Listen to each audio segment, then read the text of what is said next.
Hello, my little TV children. Welcome back to the static and the fiery pits of hell, aka Baddies South. As always, everything here is my opinion. An annoying disclaimer that I have to make because of the sus shit that's been happening to people who speak about the season. Not only is it my opinion, it's all alleged, so don't come for me. Before we get started, make sure that you subscribe, and shout out to my Patreon members, which for tier 2 and 3 get exclusive videos to watch a certain show. As always, it is linked down below, but also thank you to everyone who joins my YouTube memberships and also just anybody who subscribes and watches my videos and engages with it. It means a lot. If you're new here, I have done a recap video on Baddies season 1 and also some of the Bad Girls Club season 1 and 2, and we're just gonna keep going down the line and just talk about this entire mess once and for all. Now it's time to burn.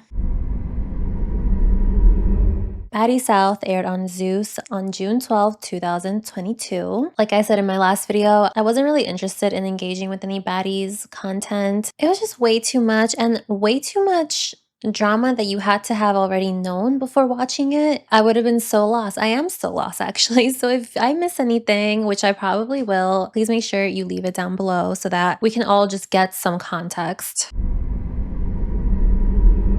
Yes, the title is shady. We get a warning at the start of the episode, which I was very taken aback by because I really didn't think that they cared like that given the first season. But yes, if you're trying to watch this, be prepared for very sexual scenarios. We get a recap of the last season, and I did peep this extra fight with Christina wearing this denim vest, which I did not notice season 1. And trust me, I would have noticed that damn denim vest. I'm allowed to say that's a trash fucking fit because I used to wear that shit and it was a trash fit. I would wear it with like, I would wear like black leggings, see-through by the way. Because they were like $2 at Forever 21, so see through some graphic tank top and my denim vest, like girly pop. Natalie is in her room talking to her husband Jacob. Last I saw Jacob was on her Bridezilla episode, which I did watch, not really even knowing who she was. I do know the rumors about Jacob and Natalie's marriage and the dynamic between them. The rumors are that he may allegedly not confirm BDL, and that's why Natalie allegedly is able to allegedly do her own thing and whatever she allegedly wants.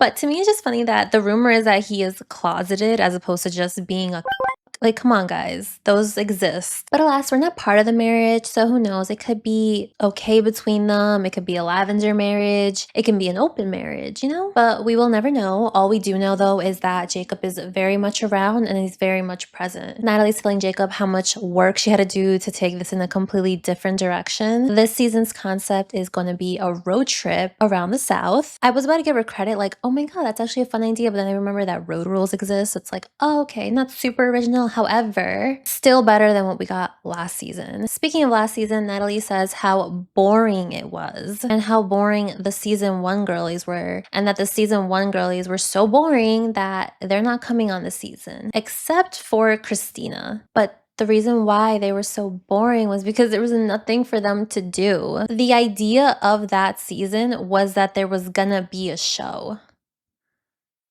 Jacob is so messy though. He's like, oh, does Christina have her own makeup artist this time? Natalie has this whole PowerPoint presentation of all the cast members this season, and up first is Christina. Natalie says that she brought back Christina because she stepped to her, so she can respect that. Christina does a little interview that basically just says, hey, I'm Christina. I'm Puerto Rican. This is me. Like, I wonder why. Up next is Bree, your bitch's favorite bitch. Bree was one of the last girls we saw on Bad Girls Club season 17, and on her season I ranked her last because based on my criteria she just couldn't be higher, and it was really disappointing because I didn't even know what she did until I rewatched it. While watching Baddies South, I was begging her not to say it again. This is unfortunate, but I linked her and Timmy Thick together, so now every time I see her I just think of Timmy Thick and I can't get it out of my head. Up next is Persuasion, another BGC girly pop season 16. Jacob remembers her from a jet ski incident. She was riding with YG and they went viral back in 2016, 2017. She also has a daughter now.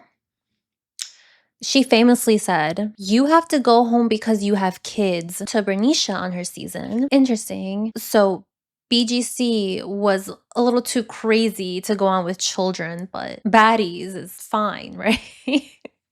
I just think it's interesting. Jacob asks if Sway is married, and Natalie says no. Jacob then asks Natalie if she's married because she'd be forgetting sometimes, with like this big ass smile on his face. And Jacob, like, I'm trying to defend your marriage here. You're not helping me. She says, don't worry, she's not gonna forget, but she needs to be outside with them because she needs to keep them in check. And yeah, without her, they would get nothing done. With her, they barely get anything done. Jayla is next. We last saw her on the conversation with Natalie and Red, and she was ready to defend Natalie on that episode. On her season, she said that she wanted to be a model, actress, but currently she is a fashion designer. She has a brand called Normal Culture. I went on her page, and at the time of writing this, there were 9 items to buy, that mostly being swimwear, and from her 2025 collection. And at the time of writing this, it was almost spring 2026. And there's also no material descriptions. Yeah, I don't really see much activity from her brand, but in the current time, she is getting dragged on Twitter for her use of a against a gay man. Something comes up later on where I kind of discuss this a little bit more, but I already thought she was going outside from the later seasons, but like now it's not even just on the show, it's just her everyday life. I'm just like, damn girl, calm the fuck down. Up next is Anne, aka OF Anne. She's a high earner on that site. She went viral for using a gas pump, let's just say. But that's her thing. She does these outrageous stunts just to get virality, and it works because she's a top 1%. Next is a package deal 10. They're from Chance at Love, another Zoo show. Slim and Roly Poly, aka 1 and 0, making 10. Slim is here to make some money, but she says, I'm the one who's gonna get in your face and I'ma throw the first blow. They're gonna have to get used to it because I'ma run this motherfucker and I'm here to stay. All right. Rolly likes to pop off, but she seems like she just wants to have fun, and she has some moves that I can't really show. Even if Zeus wasn't the worst with copyright, I still couldn't show this because YouTube. Lastly is Krishan Rock, aka Blue's girlfriend. I know this girly pop from this very specific scene from this show, and everything else I've just learned from her many dramatic moments online. Her and Blueface fighting online, in person, her appearances on streams, her own streams, her show with Blueface, other appearances on Baddies, her many more fights on the show and in the street, and sadly so many incidents involving her child. A well-known YouTuber named Penguin0 recently made a video on her, and Krishan has been in the media for a bit, but this YouTuber specifically making the video just broke through a barrier that is around Baddies and Bad Girls Club, because I cannot tell you how many people tell me how much they love reality TV, and then when I say, oh, have you ever watched BGC? They're like, no, what is that? So even though BGC is like really big, it's still somehow niche. I think probably because it got like a little bit blacklisted because of how violent it was. And Baddies is like 10 times more than that. So this big YouTuber telling his audience, who I'm sure have never even heard of Baddies, how bad of a mother Krishan is with video evidence may actually force Krishan to take some accountability. I guess I can go deeper into Krishan in later seasons when she's pregnant on the show. But for now, like a brief overview is that there's just so many rumors, I'll say. I know I said video evidence, but he presented what he thought was evidence. I'm still gonna kind of be like, maybe, maybe not. Like we just don't know what happened because it's just brief little clips for the big accusations. Those being that she smoked and drank during her pregnancy, which led to her son being born with disabilities. Disabilities that include fetal alcohol syndrome, blindness, and the inability to walk and talk. I think at this point he's like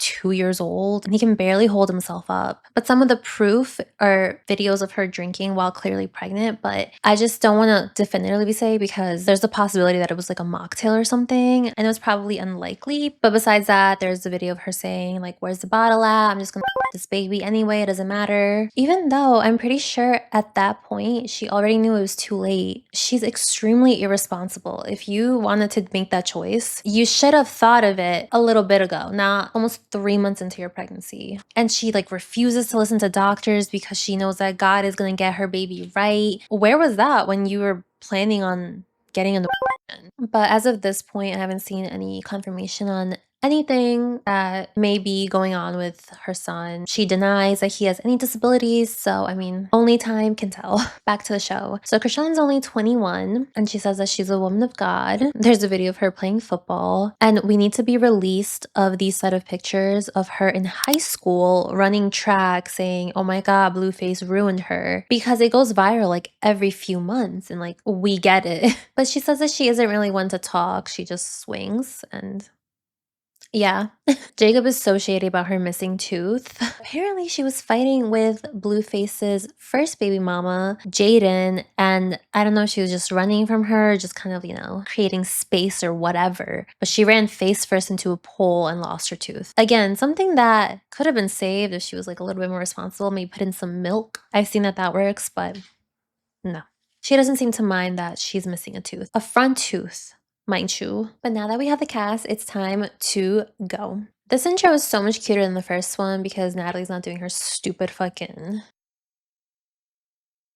But I don't know what the dress code is. Like, why are they wearing lounge sets? Krishan is the best dressed one. Two of them are in sweatpants. Anne has her faja on. Like, what is this? We land in Atlanta, the first stop, and we get on a shuttle. Natalie tries to make some intros, but Krishan has her AirPods in. So Natalie takes one out. And Krishan catches this attitude with her. Krishan says that she can hear her. She's just tuning her out because it's bullshit. Like...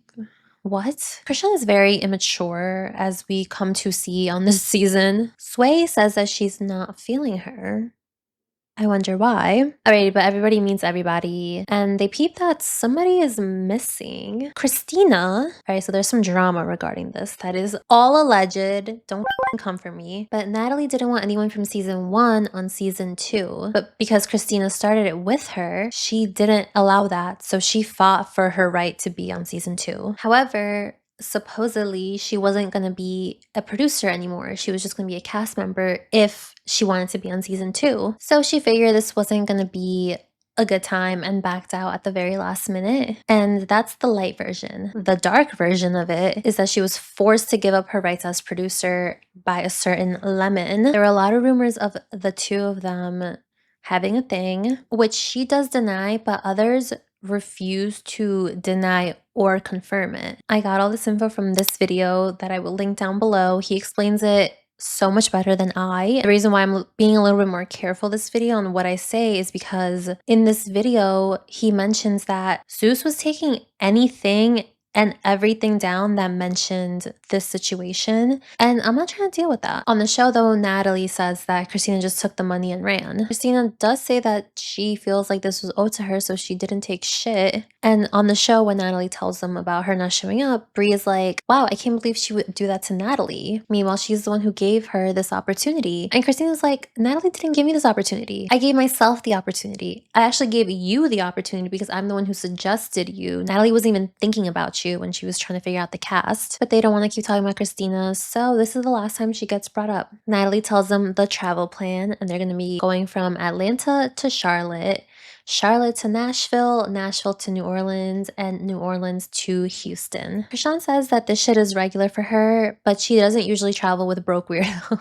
Okay, Krishan, we get it. You have money. But then Krishan mentions that she stole her man's car, but it was really her car, but it was really their car. Like, there's always so much drama between them. And I heard a rumor that because of this, he's the one who actually tried to turn her in because she has some legal troubles, which we'll find out later on. But either that or he like said where she was at so that she could be found. Krishan mentions that she doesn't like when people tell her what to do, so she's extremely difficult to work with, and decides to ask Bree a question in front of everyone. She says, a little birdie told me you were an S question mark. Anna's so shady, but look at how pretty she is and how perfect her teeth are. All Bree says in response to this is, I get money. Anna's just so annoyed that she refuses to answer this question, but like, what is your problem? What does it matter? Meanwhile, Krishan doesn't even know what an is. Anne keeps pressing her and is like, if you to get money, you to make money. And Bree says, yes, I have done that. So now Anne is even more annoyed because she's just trying to beat around the bush and seems embarrassed about this. Meanwhile, Bree just doesn't want to put her personal business out there like this. Like,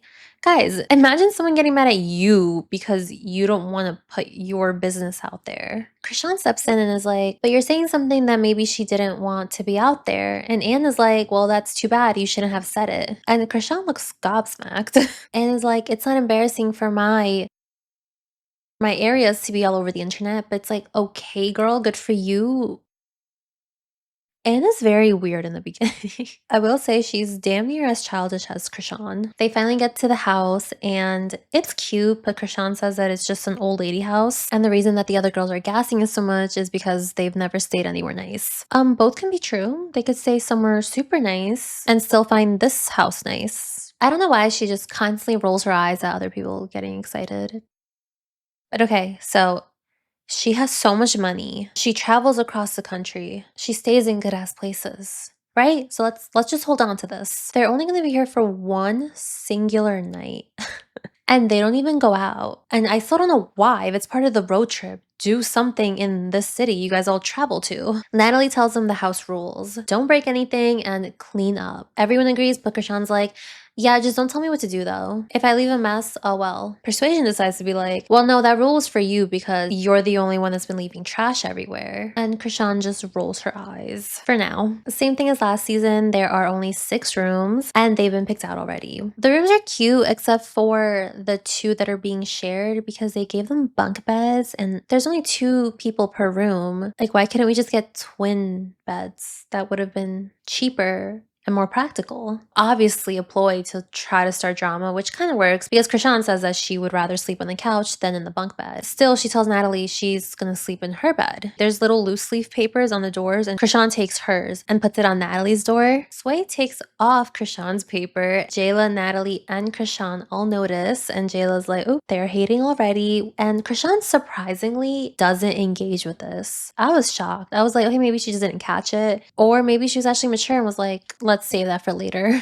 In Natalie's room, it is Krishan, Natalie, Jayla, Sway, Anne, and Bree. Natalie is still saying that Krishan is not sleeping with her and that there are so many beds. And Persuasion's like, yeah, a bunch of beds that you can dirty up. And Natalie laughs. Jayla nods, but Krishan is not laughing. She's just like, who are you talking to? They kind of ignore her, so she gets even more upset and is like, how are you guys just gonna gang up on me like that? Jayla says it was just a joke, but Krishan leaves the room. Natalie tries to get her back, but Krishan is very upset and she says that the show would be dry without her and that this is an ugly ass mansion and that they can line up and she can beat every single one of them up. Anne and Bree go downstairs to check out the other rooms and Krishan is still at the bottom of the stairs talking shit, but they just walk right past her. So now it is Natalie, Jayla, and Persuasion. Natalie says you guys gotta ease up on Krishan and Jayla's like, no, that's my baby. Oh, but Sway says, no, she just rubbed me the wrong way. And also doesn't like that Natalie keeps using her age as an excuse. Jayla says that Persuasion just wants to be mean to her, but she says, no, I just want to give her some big sister loving. Downstairs in Rolly and Slim's room, everyone else is in there, and Krishan walks in still talking about beating everyone up. Finally, Rolly acknowledges her, so now everyone's attention is on Krishan. She walked around this whole time trying so hard to get attention, and everyone was just trying so hard to ignore her. Back upstairs, they're like, how are you gonna control Krishan? She doesn't like to be told what to do. And that is like, no, you don't understand how bad it is. At the airport, this is how she was acting. And she shows him a video of her being upset that everything was taking so long. So she pulled the fire alarm and she was just riding around on the baggage claim. One, how is this not an automatic felony because you're at the airport and you're pulling the fire alarm? Is that not a crime? 2, at the very least, how do you not even get banned from this airline? Unless this whole little tantrum at the airport is fake, which it may be because Natalie is telling Jayla and Sway, I can't believe she would act like this, but she's the one recording her acting like this. Jayla asks, is she a little touched? Meaning, is she a little special? And she's being so serious, like she genuinely wants to know if she has like some type of issue that they need to know about so they kind of know how to deal with her. But Natalie is like, we're about to go mingle, so you guys can ask her. Downstairs, Krishan is still upset and says that now she's gonna be dirty on purpose. Rolly says, if you do, you cannot be in here. And Krishan immediately walks it back and is like, no, I'm just talking about in general. Like, no, girl, that was your plan to do it to get back at everyone because according to you, they were all ganging up on you. Rolly says that if people are telling you what to do, just don't do it. But Krishan is upset because she's like, they're just putting on a show for the cameras. She has a very big issue with this. Natalie, for some reason, decides to give Krishan the entire basement to appease her. Then also tells her that the other girls are telling her that she's babying her way too much and that she doesn't clean up after herself, which I think is because upstairs, Natalie said, address it later on. So now she wants to tell Krishan to hype her up a little bit before he gets addressed. But Krishan says that she doesn't know why there are these old ass girls trying to clown her. Like she expected them to be a big sister to her, so Judy 2.0. Doesn't she also have multiple big sisters? Why does everybody else seem to be a big sister to you too? I could not imagine somebody I just met, according to Krishan, doesn't know me, expecting me to be their big sister. Absolutely not. Natalie tells everyone that she has a surprise for them, and it is this gigantic Baddies tour bus, bright pink. It's cute, but it's also not discreet, so that means fans are gonna find you, follow you, know where you are. But again, this reminded me of Road Rules, like the challenge earlier episodes when they would go on those Winnebagos and they had their faces on them and like fans always knew where they were. Like that's just so fun. That kind of brought like this authentic vibe for me, even though on the season they always announce where they're gonna be. The producers call an emergency meeting with Natalie and tell her that Sarah's gonna be coming over. Last season, Sarah's motto was no check, no reunion. So I wonder how much they cut for her just to do this. Also hilarious that they're framing this like production set this up without Natalie knowing, even though she's an EP. So either they went over her head or this is just a fake ass scene. I can't even, like the way the show is, I can't even pick. Honestly, they're both so plausible. Who knows? Finger gun to my head though, I think I'm gonna go with they went over her head. It's time for a little toasty toast. Natalie asks the newbies how they feel, and Anne feels some type of way because she is not no newbie. She's an OG. But she says that she expects them to be about their shit if she checks them, and then just stares at Bree. Rolly asks Bree, wait, but why did you let her embarrass you like that? And Bree's like, I don't feel embarrassed. I just want to tell my story when I want to tell my story. And everyone is just like, but she punked you and you let her rock. So you're Orly says that they're not trying to force her to tell her story, but it's like someone else did it for you, so you should have done something about it. And Natalie's like, no, Anne did her big one with that. And I'm gonna say, not really. But also, that's Anne's peak, probably. Rolly and Jayla ask if anybody else has a problem because they should just address it now. So Rolly's like, Rolly's like, who had the problem with Krishan being dirty?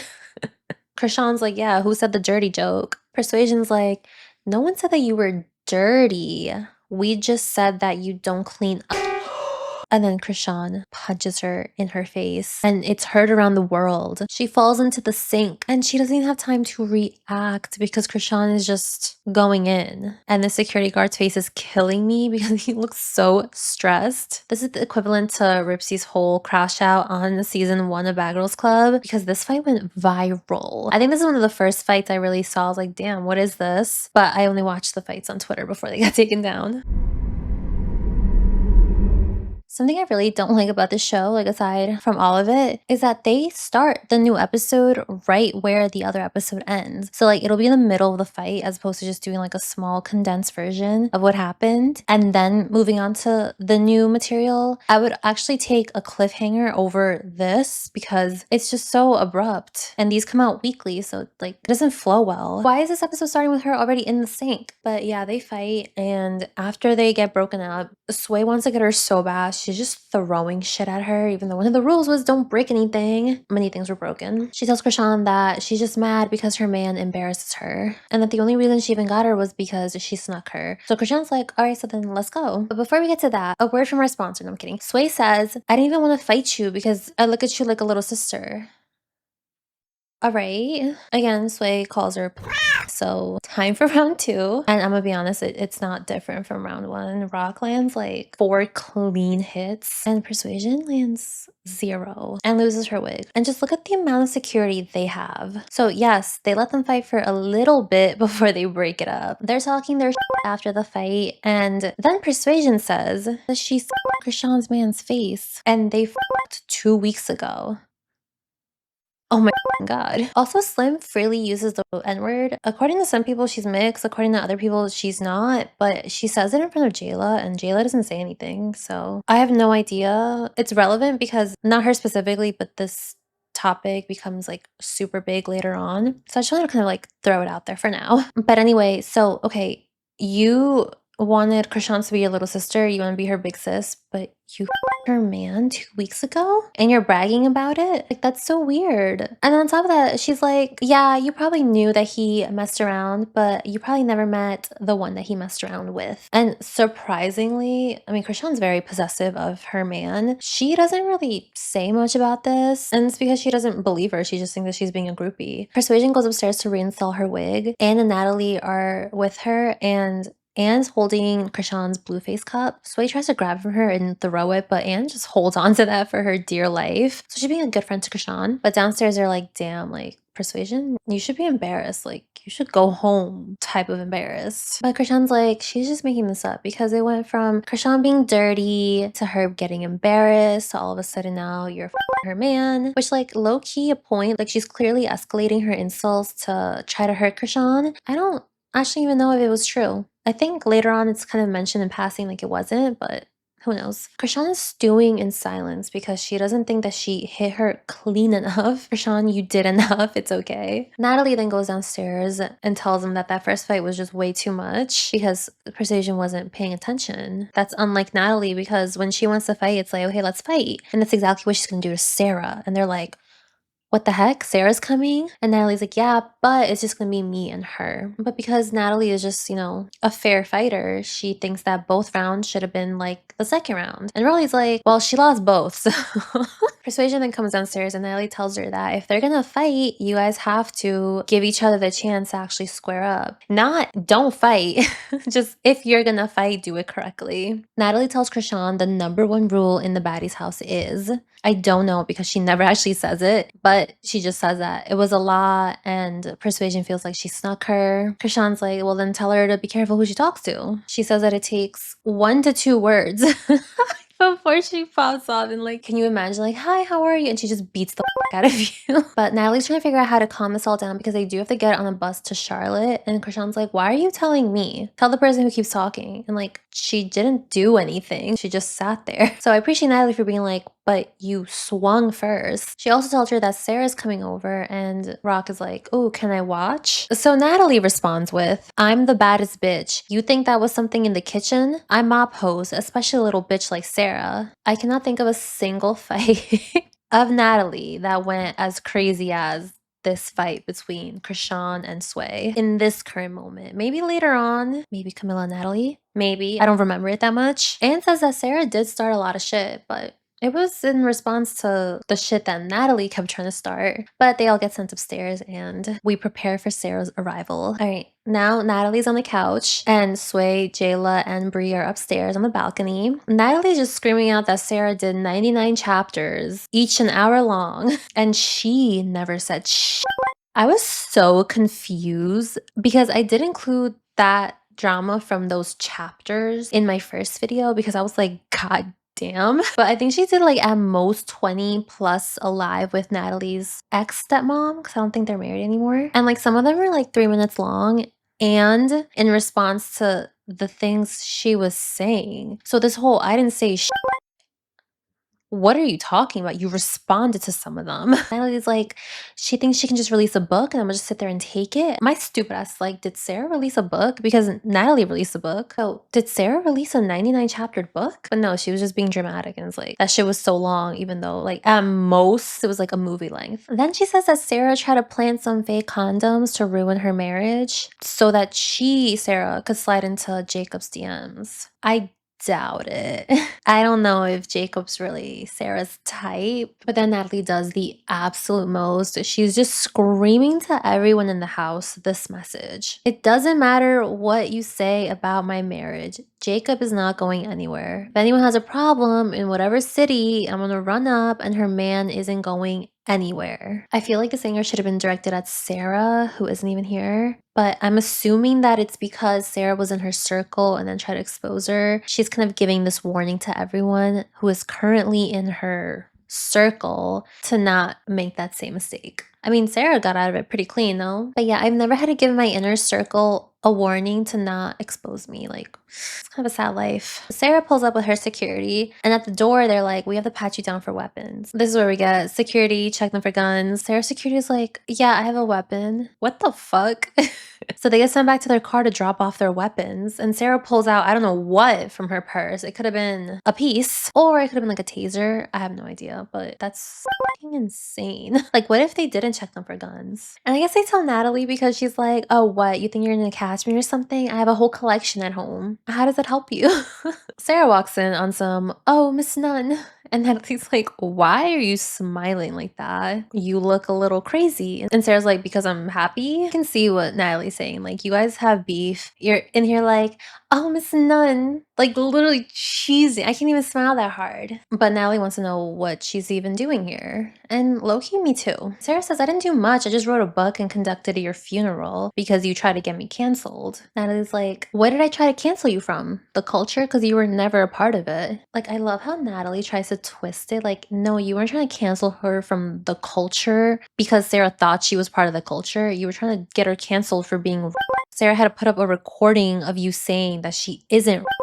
Come on, girl. But Sarah's like, oh, you want to talk about not being part of the culture? You went to an all-white Catholic school and your white mom's name is Karen. Oh my God. Just like with her chapters when she was like, Natalie's not even black. She's like Brazilian. Natalie is black. She's part of it no matter what. This comment makes Natalie get up and try to hit her, but Natalie does miss every single one of her hits. And Sarah literally leg locks her. All Natalie does is step on her, which like, okay. What did she say? Can we just go back really quick? Hold on. You think that was something in the kitchen? I'm not opposed, especially a little bitch like Sarah. I mean, if we're comparing it to the kitchen fight, not even close. Security breaks up the fight when they just talk their shit from their corners. Sarah tells her that she got her an influencer deal so she can get some lipo, and that at least now she doesn't have to so much Nigerian since Zeus is paying her. And then she pulls out a folder with a picture of Natalie smoking on the conversation episode because that picture again went viral because everyone was calling Natalie Moonface to kind of like shut the haters up. Natalie posted stacks of money spelling Moonface. Not a great comeback, but I think it just shows how you can't really hurt Natalie. Like, hurting Natalie's feelings is damn near impossible. They keep talking their shit and Natalie's like trying to get at her. And I think that it's because Natalie doesn't really have much to say in response to everything that Sarah said. So the only thing she can do is fight her. They finally sit back down and Natalie tells Sarah that Sarah's man is in her DMs saying how crazy she is. So Sarah's like, what's his name? And Natalie doesn't know his name because she doesn't give a fuck. Interesting. Remember last season, I said she tends to do this when she's backed into a corner or has been caught in a lie. Because if he DM'd her, she could have just said the name if she doesn't care that much. If she didn't even know it, she could have gotten her phone and read it out loud. It's either one, she was lying, or it did happen, but it was a fake page and she was like, oh shit. I could have just been bamboozled. I'm sitting here telling her like this happened when it wasn't even true. Natalie gets up again and tells Sarah to leave, but Sarah's like, you're not the boss of anything. And nothing is done once again. Natalie refuses to have a conversation with her anymore because she talked like way too much shit. But like, okay, if she talks a lot and a lot of it is incorrect, then just correct it. Like, this is your chance to correct all of these allegations. Even though Natalie says that she's done talking to Sarah, she still sits down to hear Sarah out. And Sarah says that she did all of it because Natalie was being a bad friend to her. And then she starts to cry and says that she doesn't hate Natalie regardless. I get it, Sarah, you know, you lost a friendship. It's sad, whatever, but like, you exposed the out of her. Like, crying about her not being a good friend right now to me is just pointless. I no longer feel bad that she was a bad friend to you because of what you did in return. Like, you're even now. She explains again that it started with her trying to get her canceled, and Natalie says, Sarah, you really think I have even an extra minute in my day to do something like that? Sarah's like, I have proof that you did. Natalie's like, she doesn't even care enough to lie. So why would she lie? Natalie, come on.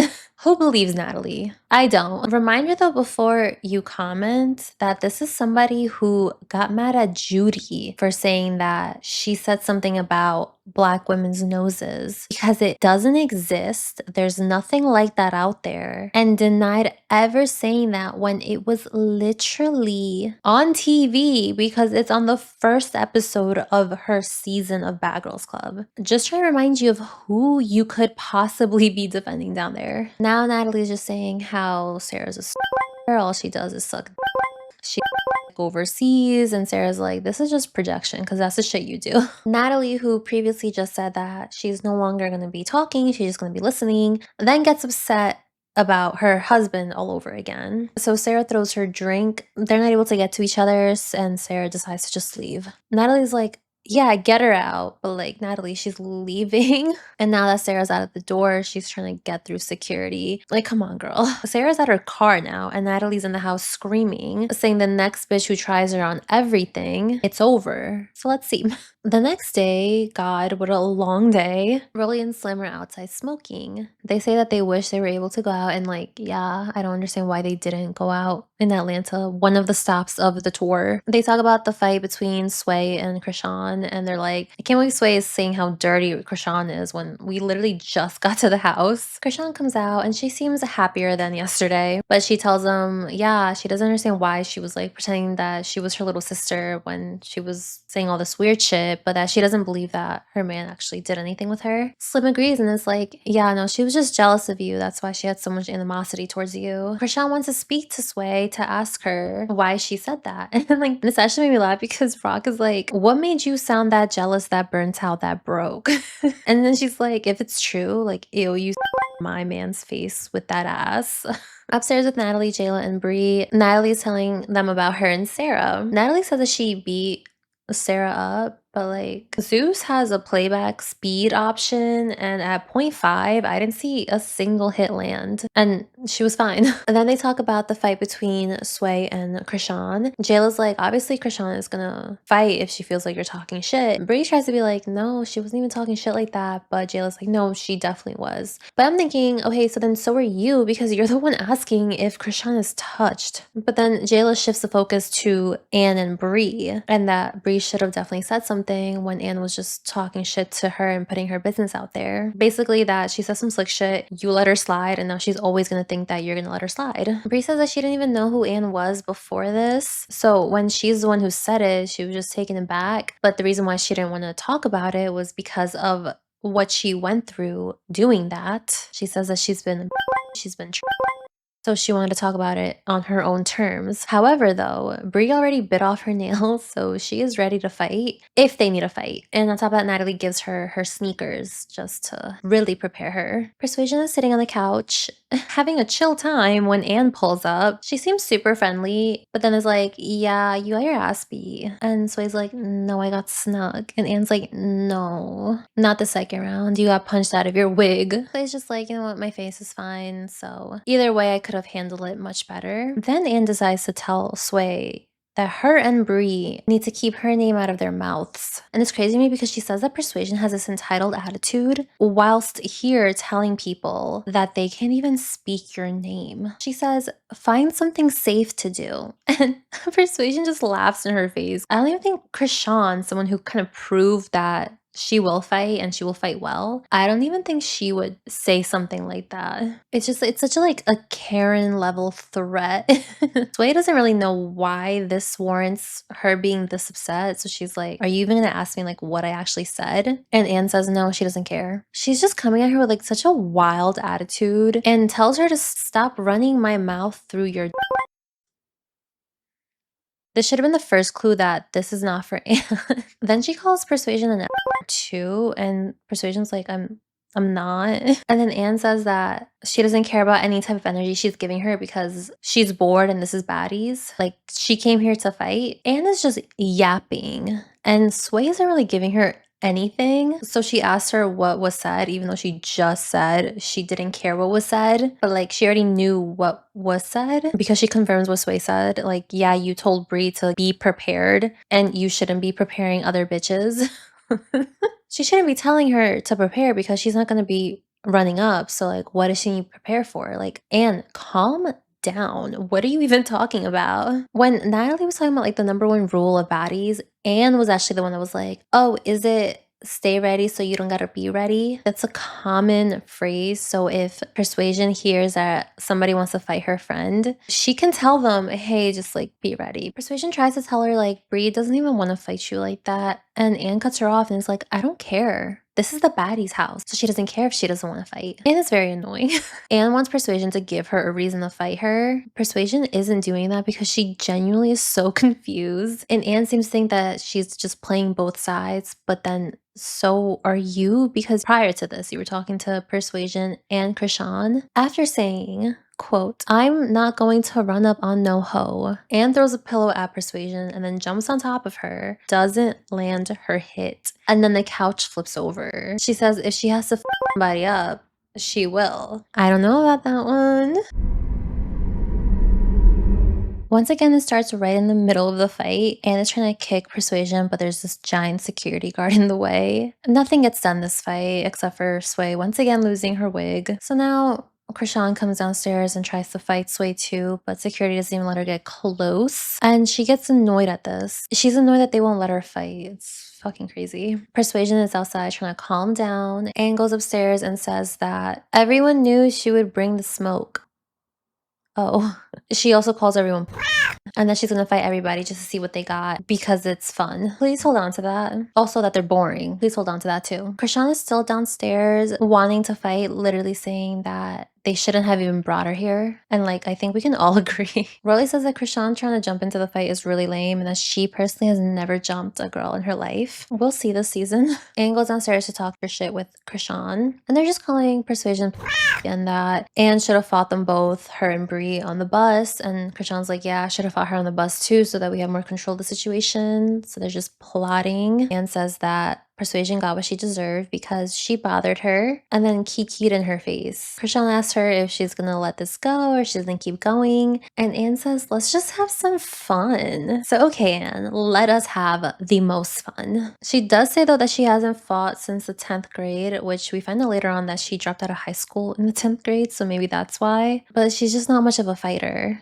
And I'm begging you, Krishan, please just chew with your mouth closed. Natalie goes outside to talk to Persuasion and she's just ready to go. Mind you, we're still in Atlanta. We haven't left the first city that we didn't even do anything in. She says that if Krishan and Anne stay, she's not gonna stay. And also her wig is ruined. Rolly says that what Anne did was just way too much, so she asks Anne, why did she fight Persuasion if her problem was with Bree? It was because Sway tried to tell Anne not to fight Bree. Anne said on the bus, whomsoever I feel like attacking, that's who I'm gonna attack. So Persuasion told Bree to be ready. That's what happened. It's not that serious. Rolly tries to say, let's just not fight at least until we get to Charlotte. And Anne's like, don't give me rules. And so Rolly's like, no, this is for your own good because if one of you guys hits me, she's gonna start swinging. And Rock, of course, is like, who are you talking to? And walks away. So then Rolly's like, I'm talking to anybody who decides to fight on the bus and hits me. So then Krishan's like, why did this conversation have to turn violent? The conversation about fighting somehow turned too violent for Krishan. Rolly says that she doesn't give a fuck if Krishan feels some type of way because she will swing on everybody. But then to Anne, she says that she can never fight her because she just wants to her so bad. Natalie gathers the girls up and tries to announce the plans, but Krishan once again has her headphones in. So Natalie has to tell her to take them out. You are an adult. This is what high schoolers do. At the very least, like lower it or just take one out. At the very least. Like these are the type of compromises you have to make with literal teenagers. But now it's time to get on the bus and they're making their way until Bree makes a U-turn and asks Anne what is up. Anne just drops her stuff and they start fighting on wet ass grass. So they just start slipping and sliding everywhere. I watched this in slow motion and not a single hit connected, but at the very least they got this out of their system so that they don't fight on the bus. Anne calls her an again and Bree says, girl, you sell Ew. Like, guys, what are we talking about? But this is funny because Krishan high-fives Bree for this. Even though Anne was mad at Sway for playing both sides and being friendly with both her and Bree. But then your friend is doing the same thing. But I'm sure that's fine. They both get on the bus eventually and they're both good. And I give it to them because me personally, I'd be so mad. But given what happened on the couch and on the grass, can you imagine Anne trying to fight them on the bus at the same time, like she said? Oh my god, that would have been so bad for her. Pond Road, they are having a blast in the back, except for Anne, who's in the front. Anne girl, I thought we were here to have fun. I thought this was Baddies. Why are you being so boring? In the back though, they're playing Never Have I Ever, and somebody brings up and they all cheers to Cordelia girl. I'm so sorry, you were on the wrong season. I love But then Natalie says, it's shot o'clock. Interesting. Everyone is very open about their history and I can't include any of it because it's a lot. Sometime later, Sway and Krishan decide to talk their drama out. Krishan says that what she said to her hurt her more than what she did to her. She starts crying about fighting with each other because she feels like they don't need to. And Persuasion's also crying because she feels like at her grown-ass age, she shouldn't be fighting. But then she says that she also just found out that she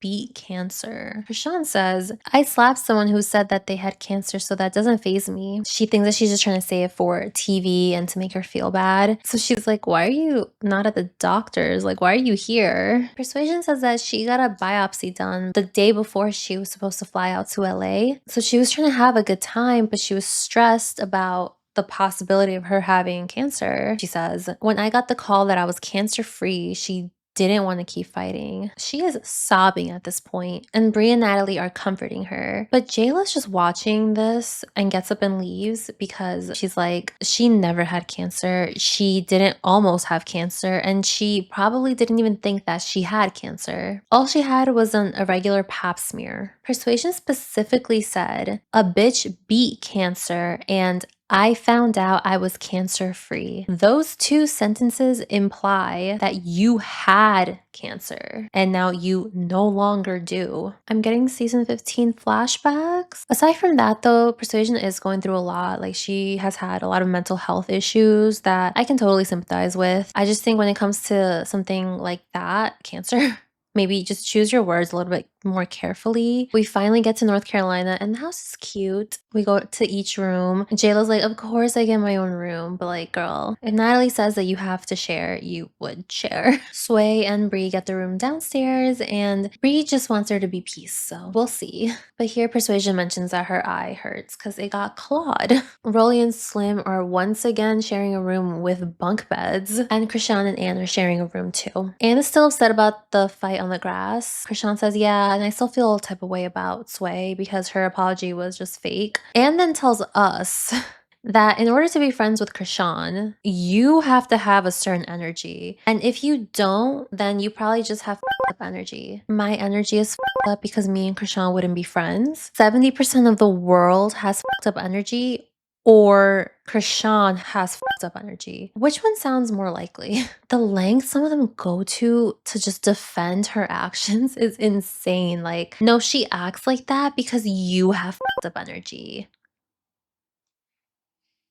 Oh my god. Slay gets taken to the doctor to make sure that her eye is okay, so she's out of the house for a bit. Rolly and Slim are outside at the lake, complaining about fighting, and then Anne pulls up and tells them that it's super cool that they're on the same page because Krishan is going through it with Blueface and Sway, and it's gonna get messy. I literally don't even know what this means. But Rolly's like, it's really weird that you're telling us tea on your friend. So then Rolly asks her, what do you think about Natalie and Jayla? And Anne says, messy boots. Then Bree gets brought up and Slim's like, I like Bree. So Anne's like, what is there to like? Girl. Then they just talk about like some other shit in the house, like nothing super important. But then it cuts to them back in the house screaming at each other, her and Rolly. Apparently, Bree and Rolly went upstairs to Rolly's room to smoke a blunt. Anne started screaming to get Bree out of her room, but she wasn't in her room. She was in Rolly's room with the door closed. So Rolly's like, you're not gonna tell me who I can have in my room. And Anne's like, no, I am if it's a bitch I don't fuck with. Immature. They're in each other's faces and like neither of them are taking a step back or backing down. Anne tells us that she's watched BGC, so she knows that people can get their shit with and she doesn't want that to happen to her. Like, what, you think Bree is gonna do all of that and Rolly's just gonna be like watching her do it without at least telling you? Rolly says all I did was go in there to roll up, and Anne's just like saying she doesn't give a so Rolly calls her, rightfully so, a child, like an immature little brat. And Anne's like, yeah, I am actually, and who cares? You should care, because you are an adult. Grow up. My boyfriend is really like level-headed, so I always ask him about these scenarios, like what would he do in them? But this one he didn't understand because he's like, why doesn't she just leave if she's in the house with someone she doesn't like? That's the only one he just couldn't grasp the concept to. Me personally, yeah, would I be sussed out that she's like by my shit? I would just wait until she actually does it. And also, I mean, I'm outside with Rolly, like we're friends. I would hope that she wouldn't just let her do it without at least telling me, you know what I mean? Like I can see her not stopping her because like it's not her shit, but I don't see her not telling her, doing like something, or it just going unnoticed. At the very least, if I see her upstairs near my stuff, I'd be close by, but I wouldn't be screaming at my friend's face telling her what she can and can't do. But they're just repeating themselves. Like Rolly's like, don't tell me what to do, and like, I will tell you what to do, it's my stuff. However, she's the one getting on tables and also saying that she's gonna keep yelling at whoever has a problem. Anne says that Rolly just wants to be the big bad wolf. Mind you, she's just pacing back and forth, trying so hard to calm herself down, and she's the one screaming and like standing on shit, also directing a lot of it to just the general public. Rolly's like, why don't you do this shit to Jayla? And Anne's like, because I fuck with Jayla. But like you fuck with Rolly too, so why are you doing this to Rolly? If Jayla brought her upstairs, would you really do all this? I doubt it. Anne tries to act like a victim, like, no, you're just mad because I'm upset. And Rolly's like, no, I'm upset because you are telling me what to do. And Anne's like, well, it's because you inserted yourself. Like, you were talking to her. I will say though, Anne is drunk at this point, so that's why none of this makes sense. Anne is being dumb annoying though, so Rolly has had it. She makes him space by kicking over a chair, tells Anne to stop yelling at her. Anne gets up and asks Rolly what is in fact up. Anne keeps getting closer and louder and says, I was speaking to everybody and anybody. You just said that you wouldn't speak like this to Jayla because you fuck with her. And only Rolly was there and it was her room, so who else is anybody? I guess like anybody else who dares bring Bree or Sway near her room. Wait, please look at the security guard again. Like, Rolly makes his face. Like I said, she has been had it. And after trying for a while to not do this, Rolly just ends up punching Anne in the face. I don't think Anne expected this, which is crazy because you literally got in her face on some what's up. If you don't want to fight, you don't say things like that to someone who is telling you they will fight you. Scream whatever, be annoying, but like if she's telling you stop or I'm gonna fuck you up and you get in her face and say what is up, at the very least, how are you not like prepared for it? This lack of readiness, even though you gotta stay ready so you don't gotta get ready. She doesn't know what to do with her hands. Like she just grabs her wig again. Again, starts right in the middle of the fight, and nothing else was done by Anne. Outside, Rolly is understandably mad about this because all she wanted was for Anne to just leave her alone, and she wouldn't. Anne is dumb annoying in her interviews because she's like, I didn't expect this to happen. Then she asks us, oh, who would want to fight Rolly? Apparently you, because you're the one saying that you would f up anybody in this house. She's by herself and she literally will not shut the f up. She's just talking to herself and it's like the most deranged thing I've ever seen. She seems to think that everyone is mad at her because she can make it make sense. Like obviously Bree is gonna touch her stuff and Bree is lucky that this happened, implying Rolly beating Anne's ass saved Bree because Anne was gonna beat Bree's ass. Girl, please stop. But okay, whatever. Let's just ignore her because we have to. She's literally just like in the corner talking to herself. Still outside, Rolly is upset. And Krishan, for some reason, is just like,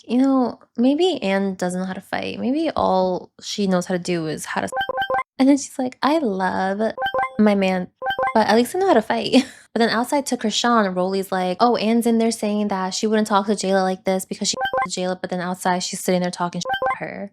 Oh shit. Bree FaceTimes Sway to tell her about the fight, and Persuasion's like, drag, you don't have to fight every single person. Just go to the gas station.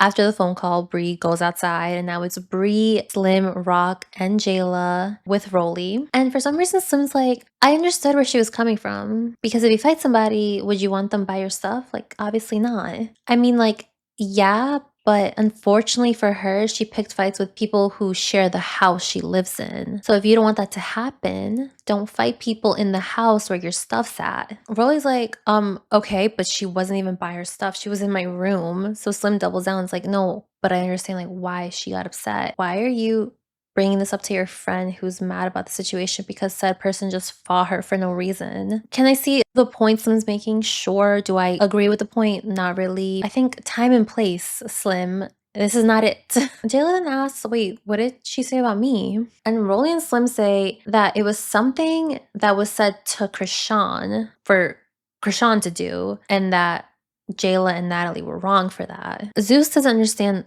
context. I don't know what the fuck is going on off camera unless you tell me what's going on off camera. These vague explanations while they're in it doesn't help. Ask them the questions when they're doing the interviews so that you can add context to the show that you're creating. My God. Rolly is just like, why don't you just ask Anne yourself? Like, she does not want to talk about it anymore. Jayla's upset about this because she's like, I was making sure that Slim wasn't going to jump into the fight because if she did, I would have jumped in to defend Anne. And she's sitting here talking about me. Rolly and Slim are now alone after their little argument, and Slim is sobbing. Still trying to explain her sob, and it's like, okay, girl, like, understand it a different time, not now. But Rolly feels bad, so she apologizes for making her cry, and they make up. Jayla and Krishan go to check on Anne, but it's really just to see what was said. And then Anne's like, no, yeah, I did say that you, Jayla, and Natalie are messy boots because of the whole Krishan thing with Sway. Jayla kind of just looks at Anne, and Anne's like, do you feel some type of way? Such a weird attitude.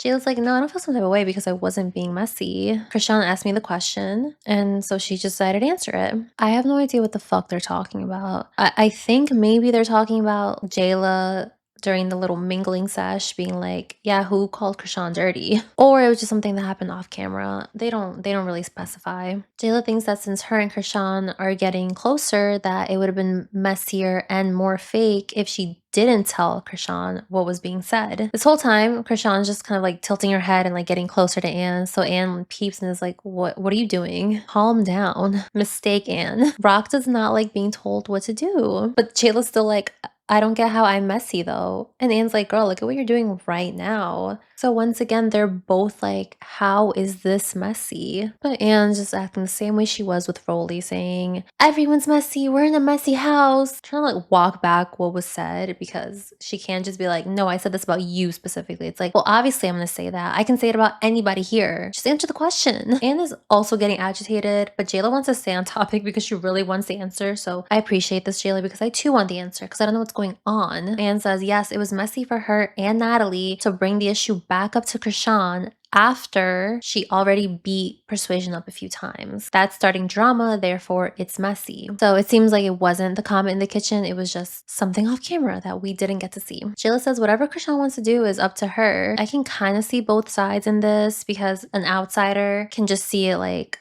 oh, Jayla just wants Krishan to fight. But from an insider like Jayla, she's like, Krishan is becoming my friend and I want to tell her what's going on. Not tell her what to do, just tell her what is being said and let her act accordingly. She did say like, we have to know how to deal with her. She's a little sporadic. Maybe telling her that someone was talking shit about her after you just saw that she swings first. Maybe it wasn't the best idea. I'm sure you could have had an educated guess on what she was gonna do with that. So I'm like kind of in the middle. I just wish Anne would be like, well, no, you told her because you wanted to see drama because you know she's gonna fight. What also hinders Jayla though is that Anne saying that her and Natalie doesn't have the best reputation when it comes to being genuine in friendships and like actually looking out for people as opposed to like wanting to start drama because she has that layer of being a producer and the creator on the show that needs to do well. So she needs the drama. And it's just like, let's fast forward. Like, what do you guys want to do? Keep that same energy.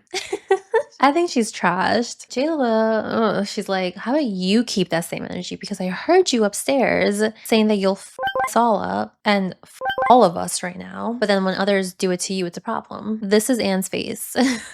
In her interview, Anne's like, I feel everyone turning against me. And like, girl, you're talking about everyone. You're referring to everybody when you're upset. I know she says, well, I would say it to your face, but that's only if they ask. How about you just say it to them only? Like, you don't need to say it to anybody else but them. You saying it to other people is you talking shit about them. Anne says, what's up to Jayla? And in her interview, she's like, I was just asking Jayla, like, where we stand. Even Lauren from BGC 14 knows when you say what's up to somebody, that means like, what is good? That means Jayla's like, whatever you want to do, I also want to do. So if you want to make up, I want to make up. But if you want to fight, I also want to fight. Anne's like, yeah, no, it's because you want a storyline so bad. Girl, same to you. You're trying to start shit. Jayla's like, I don't need a storyline. I also don't need to go to the gas station. Anne kind of gets like a little defensive about this. She's like, yeah, but I made $3 million off of it. I'm not really seeing like the sparkle in her eye when she says this. Also, she calls herself a cloud chaser. So are you not chasing a storyline right now? In your own words, like whatever it takes to go viral. You're trying to be the center of attention on the show, and it's not working the way you want it to be working. Anyway, the conversation just turns into chaos because Anne just keeps saying murder she wrote like a million times, and Jayla's like, oh, you want to fight so you could be 0 for 4. Remember when Anne didn't want Persuasion to speak her name, so she fought her, but now Jayla's literally saying, I will beat the out of you, and now she doesn't want to fight. Sway finally gets out of the doctor's with some eye drops and a minor scratch, a bitch be blindness. Afterwards, Jayla and Krishan are talking about what happened, and Krishan's like, she told me to run up, and I didn't. I don't know why I didn't, but she sees it as growth. No matter how much she fights, she doesn't actually like to fight. And after her fight with Persuasion, she didn't want to scare everybody and just beat up Anne. And it's so true. Oh my god. If Krishan beat Sway and Sway beat Anne, Krishan with Anne, oh my god. Rolly and Slim pull up, and Rolly says Anne was saying that what Natalie and Jayla were telling Krishan to do was wrong. But in her interview, Rolly's like, I think they're all messy and they have this weird relationship. And then Slim also feels like Jayla's messy. Slim gives me Fallon vibes because no joke, it'll be like a conversation between somebody and Rolly, and Slim will just be making comments in the background, and like she just will not stop. But she also gets no acknowledgement. We're talking and she's like, yeah. And no one's ever like not even that. And it just gets worse. Like she gets drowned out as the season goes on. While I was watching this though, I was like, where the heck is Natalie? She's been gone for a minute. It's dark outside. She was out getting the new baddie to replace Christina. And this is Scotty, aka Scotty with the body. Production tell Natalie what happened between Anne and Rolly and tell her that she needs to go in there and calm everyone down. That way Scotty doesn't just go in with all of this drama and animosity. She still does though. While getting to the house meeting, Jayla's telling somebody about what happened and says, Anne told, and Anne's like, Anne told who what? And they all start arguing, but thankfully production is able to calm them all down and we can start the house meeting. Natalie comes through with Scotty and introduces her to them. And this is the viral audio. This is my bitch Scotty. I'm from the South. She runs the South. Rolly is not impressed, but Scotty comes in very high energy. She just wants to make money and have fun. Krishan is also not impressed. She feels like Scotty didn't come in humble, and she would smack her. And she would smack her for just the way that she came in. Like, girl, grow the fuck up. What did she say that wasn't humble? Hi, I'm Scotty. I'm from the South. I'm here to make money with you guys. Natalie was the one that was like, she runs the South. Apparently, though, it's Krishan's city. Every city she steps foot in. Can we just relax and have a playful time? Like, god damn. Krishan just thinks it's for TV. She thinks everything everyone else does is for TV. Hold on to that. Starts with Jayla saying she wishes Krishan just gave Scotty her moment, especially since Krishan loves to be loud and everyone is perfectly fine with that. Krishan, however, says that she wishes that Scotty just came in herself. And Scotty's like, you don't know me. Then Krishan asks production, you guys said I can't hit, right? So Scotty very surprisingly, starts to walk up to Krishan to make sure that she heard that correctly. Again, Scotty, and I don't know how or why, but Krishan actually just drops it. Someone who previously said that you don't have to do much talking, she's just gonna hit you. I actually do wonder why. Natalie asks everyone how they feel about the new baddie. Bree says that she knows Scotty runs Charlotte and she knows where the ballers are at, so she's excited. Persuasion says that she's gonna give her a chance. Jayla then says, Scotty knows she's my bitch. Which I don't think Krishan knew because the way she looks at her is like, oh shit, I was just pressing her friend. Rolly does not want to hang out with anyone, but she is willing to give her a chance, which means so is Slim. Anne isn't happy. Krishan says, yeah, she fucks with her, but she just doesn't like the way she came into the house. Natalie wants to know what happens. Jayla tries to tell her, but Bree interrupts and says that Anne just keeps trying her like she's a weak ass bitch. Anne starts a little commotion. Natalie shuts everyone up, so then Rolly tells her the full story. Basically that she just beat her ass. Anne gets very defensive and is like, oh, cute, everyone versus me. Mind you, she's starting with literally everyone. When she's fighting with one person, she's on some, everyone else here can get it too. How do you expect everyone to be cool with you? In her interview, she tries to be cute about it, but in real time, she looks very bothered by it. Bree and Anne bicker even more about Bree being an this time though, Bree seems to be having a little bit more fun while Anne just looks annoyed about it. Something that she brought up and made an issue. Also, I thought this was fun. I thought we were having fun, Anne. What the heck happened? Natalie asked everyone else if they with Anne, and Krishan's really the only one that's like, kind of, yeah. But Natalie doesn't really give a because they have shit to do. So first up is a club appearance in Charlotte or Monarch. Natalie specifically says that Scotty said this club is lit. So I'm personally excited to be in Scotty's city. I won't look thirsty in my city. The next day, Scotty and Anne stay behind to talk about what's been going on, since Scotty is the only one that won't have a bias towards Anne. Scotty does think that the other girls ganged up on Anne, but I'm not gonna tell you to like mind your business because you weren't here. But in their defense, Anne was starting so much drama and so much petty drama in the way that's like so disrespectful, and then she'll be like, what are you gonna do about it? She wanted them to do something about it because she was bored and wanted to have fun. Now you're upset that everyone's ganging up on you when you're trying to like be funny with everybody. Anne's version of events of what happened with Bree are as follows. They were talking about their occupations, and when Anne sees something, she's gonna call it out. So since she heard that Bree was an she just had to say it in front of everyone. Scotty at no point is like, wait a second, that doesn't make any fucking sense. That sounds like you're starting shit for no reason. No. Post this is when she does the interview that's like, I feel like everyone was ganging up on Anne. We saw the way she was saying it, but she has the nerve to tell Scotty that she wasn't trying to be rude about it. If that were the case, when Bree was like, not really trying to talk about that, would someone not trying to be rude have just dropped it? Someone rude would have done exactly what she did, so I'm... She says that she does feel bad about jumping on Sway, but she simply had to because she doesn't like people playing both sides. Then she says that she didn't know she wanted to fight Bree until she fought her, even though the reason why she got into a fight with Sway was because she was talking about fighting whoever, particularly Bree, and Sway went to Bree to be like, be prepared. And then while she's talking shit with Krishan, she's on some, I should have fought them both on the bus. When talking about what happened with everyone else, she says that she called the act of bringing Krishan dirt messy, but her words were misconstrued to make it sound like she was calling Jayla messy. She looked Jayla dead in the face and said, yeah, I called you messy because what you did was messy. So I get that she thinks the action was messy, but when confronted about it, she said, yeah, I called you messy, but because of what you did. The action and the person, according to you, are messy. This entire conversation, she like doesn't get it and she really thinks that she's the victim in this. Everyone gave Anne a chance to just like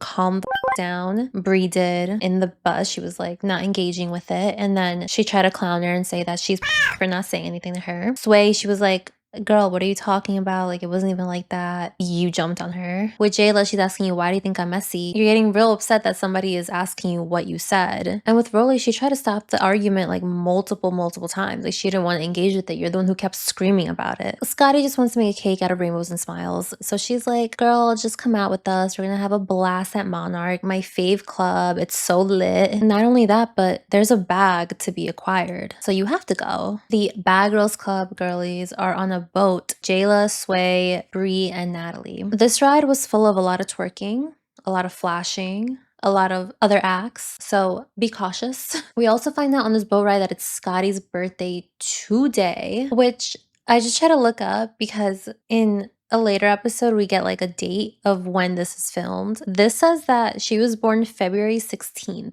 I could have swore we were in May. In a later episode, it says that it's Cinco de Mayo, so why would you lie to us like that? When they go out the next day, Scotty's like, oh, it's my friend's birthday. We're gonna go out for her birthday. I think they just messed up the birthday. Natalie does say, though, if Anne does not get it together, they're gonna leave her in Charlotte. Krishan, Slim, and Rolly are outside by this dirty ass lake talking their shit about Anne, and then Krishan once again mentions how she just doesn't like how Scotty came in. Slim reads Krishan. I learned that on Drag Race.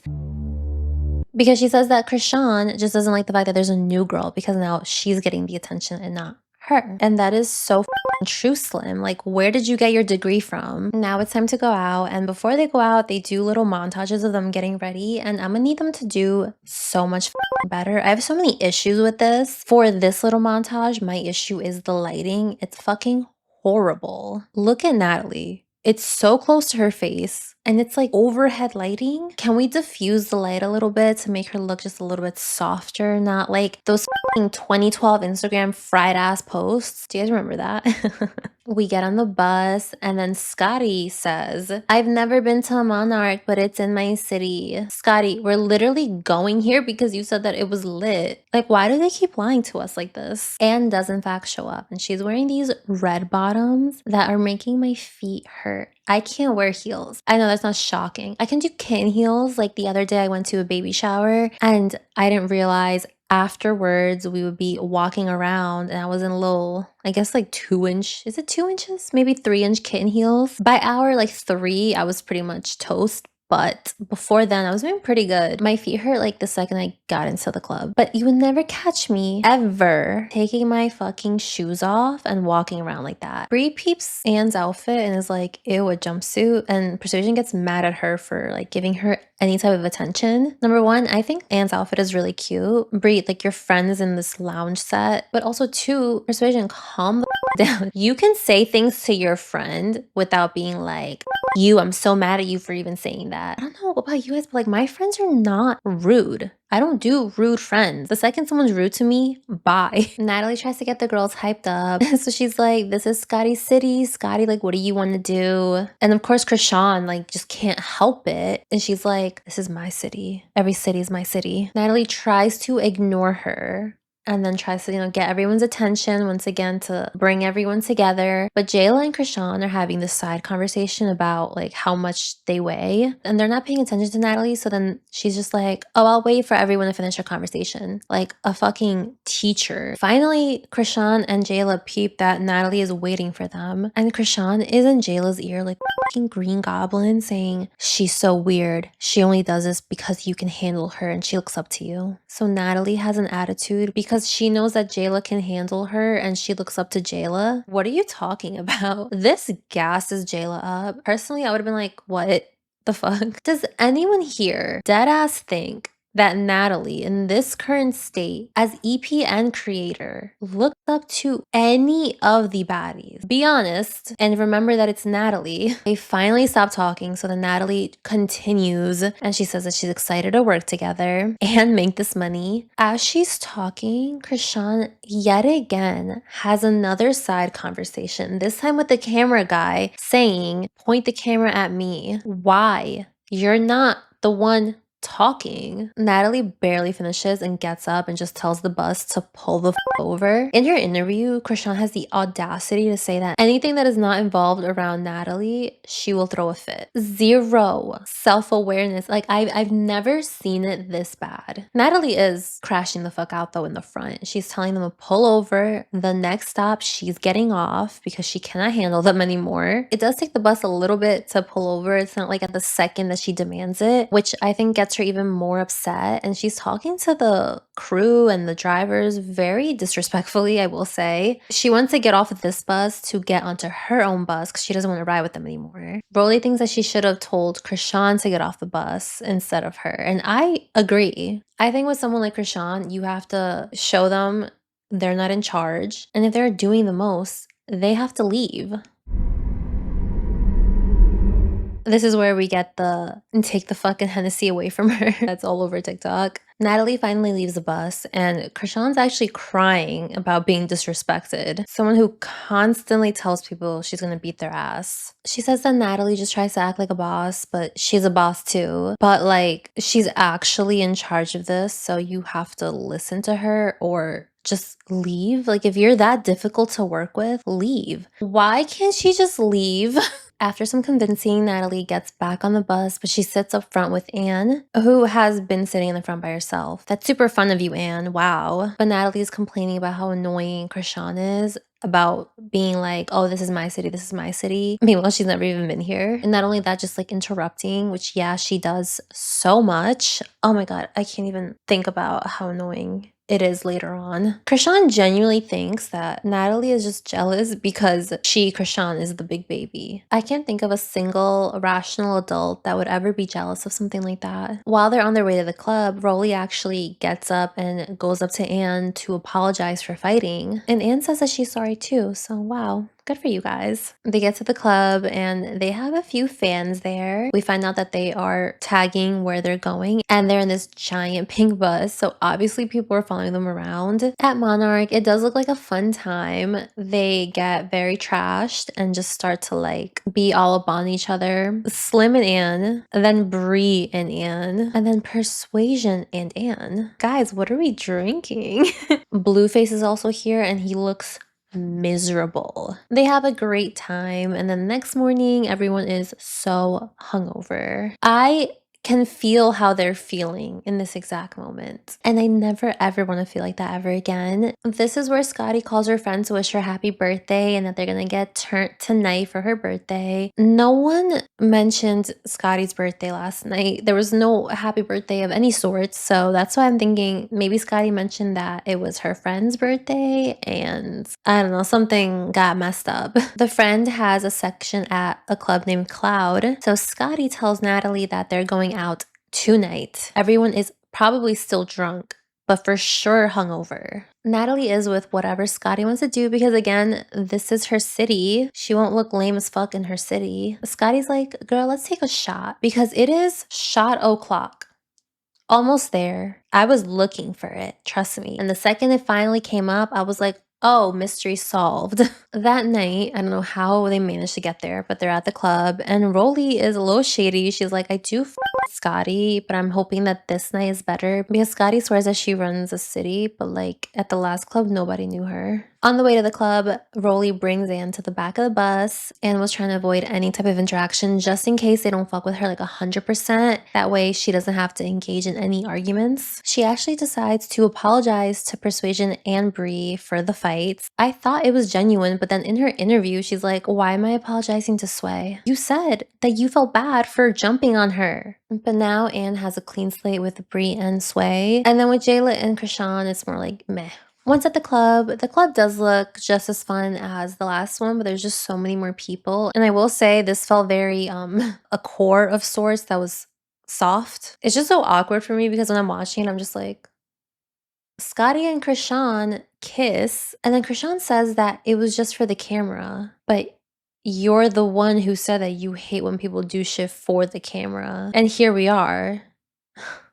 Why are we here? Scotty's hair, though, brought back so many memories because I would deadass spend like 2.5 hours getting ready, which included doing my hair. You guys know I don't like doing my hair. That's why it looks like this half the time. And then get to the club and it's hot. And then my roots would just be poofy. Alrighty, we had a great night, which is cut very abruptly the next day. It is morning now and it's time to go to Nashville. Production has to tell Natalie some really bad news. And that is that the driver left them. They said that they were way too much. They were scared for their lives. And so they just don't want to drive them around and they left. The best thing they can do for now is just those little Sprinter vans that they had in the beginning. Bree said something so funny that I wish I could include, but I can't obviously. But I'm gonna try to do it. Hold on. That's our bus. How are you gonna get to the next city, sir?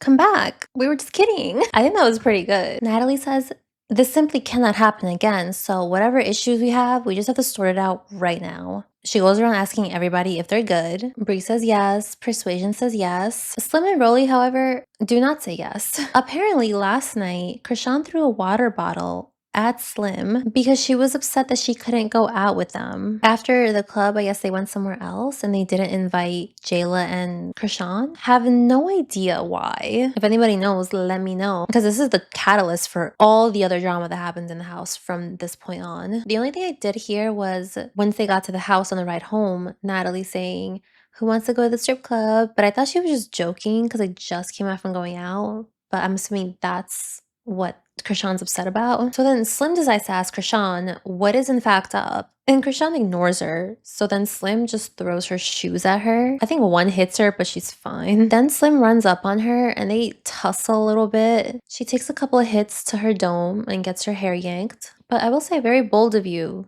Slim, after seeing how she did Persuasion. I suppose that's the only advantage you would ever have with her, is just getting her when she's not ready. Natalie really just wants him to work it out because we simply cannot get on the bus like this. Rolly wants him to break up the fight so that she could fight Krishan next. But Jayla's like, absolutely not, you're not gonna tag team my friend. Rolly's like, it's not a tag team if I'm fighting her one-on-one. But I mean, me and you can go one-on-one if you would like. Jayla obviously is like, yes, actually, I would love to. And Rolly's talking her shit like, oh, that's so weird because you were talking shit about her, but now all of a sudden you're riding her. What was she talking about? She won't specify, and I would like her to fucking specify. They do end up fighting, and security does let them go for a little bit. You can see this guy put his arm up to be like, just hold on one second before we get in there. Another cliffhanger. So while Rolly and Jayla are tussling, Krishan decides to jump in and hit Rolly. A security guard's arm literally saves Rolly's face. But Jayla, you just had an issue with them tag teaming her, meaning like one after another. But jumping is perfectly fine? Question mark? 3 question marks, in fact? That's obviously rhetorical because it's not fine. That's ridiculous and so stupid and immature. I would say let's see if she admonishes Krishan for doing this or if she's too scared, but like we know she's not gonna say shit to Krishan. Scotty's cheering for Jayla for swinging first, which is like, okay, I thought you were neutral, whatever. Rolly does point out that Jayla is leaking. I think it's just like a little scratch on her nose. Krishan literally just walks up to Slim and fights her because security isn't paying attention. Rolly does her best to try to jump in, but she can't, and they pull them apart. Natalie just wants to get on this damn bus because, as you guys know, we have to get to the bus to get the bag. Even more out of nowhere, Slim sprints up to Krishan, jumps up like 2 feet off of the floor and tries to take Krishan down. Slim, if she weighed like a little bit more, she would have. There was no way. But Slim is just really light. It was more like just shocking that she was even able to do it, you know? It's so chaotic. This camera guy literally like trips, drops the camera. Which freaked me out. I was like, God damn, that's like an expensive ass camera. Slim, although bleeding, seems content that she did this. So, I mean, let's not, what is it? Let's not muck her mac. What is it? Let's not muck her yum. Let's not rain on her parade, guys.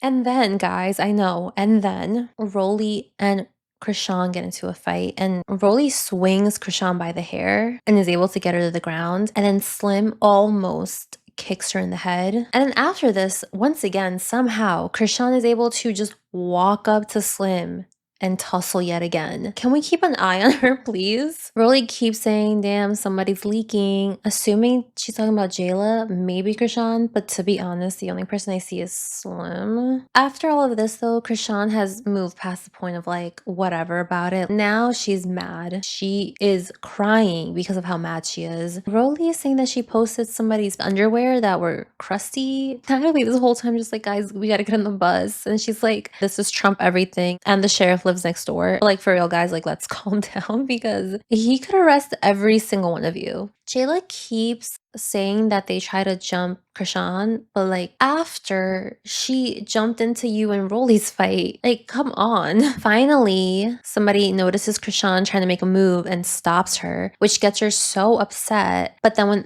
it's anybody else that's like upset that they won't be let go of, she tells that person to just shut up. But here she is screaming because of how upset she is. Inside, Rolly is getting some medical attention because she jammed her finger. Krishan goes out by the lake to cry, and she's wearing her Fashion Nova set that will not stay on her body. And as someone who bought a lot of Fashion Nova, yeah, pretty much. Like, at least with Shein, they know they're trash, so it's like $2. Fashion Nova, swore to God, they were like some hot shit and would charge you like $30 for a jumpsuit that had the little like indent for the chest, and the seam would be like up here. They had some nerve. They have some nerve. I think they're still around. Krishan finally gets back to the van and asks who else wants to get beat up. Krishan just wants to fight one more time, which they're just not letting her do. She does also have some scratches right here, which I said, very delicate skin. I know that shit hurt. I scratched the shit out of myself in my sleep and it burns. This part's kind of weird because there are some baddies on the bus, but then when Persuasion leaves, that's when they finally let Rock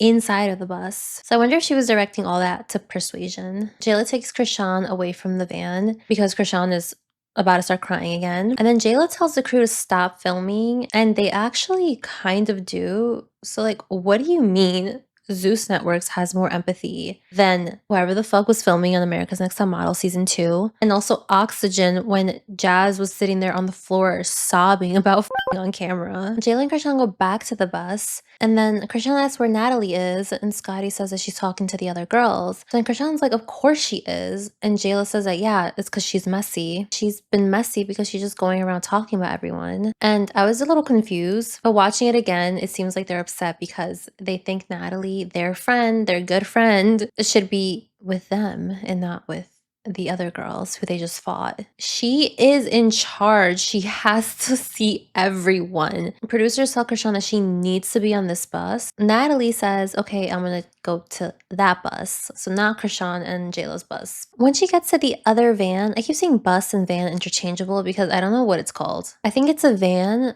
but it's just so giant that to me just looks like a bus. So I'm gonna say both. But when she's on the van, she's like, oh, this is the better van. So I guess little shit like that is what they're talking about. Like those type of shady ass comments, because like, why is it the better bus? What kills me more is like people are surprised when it happens to them.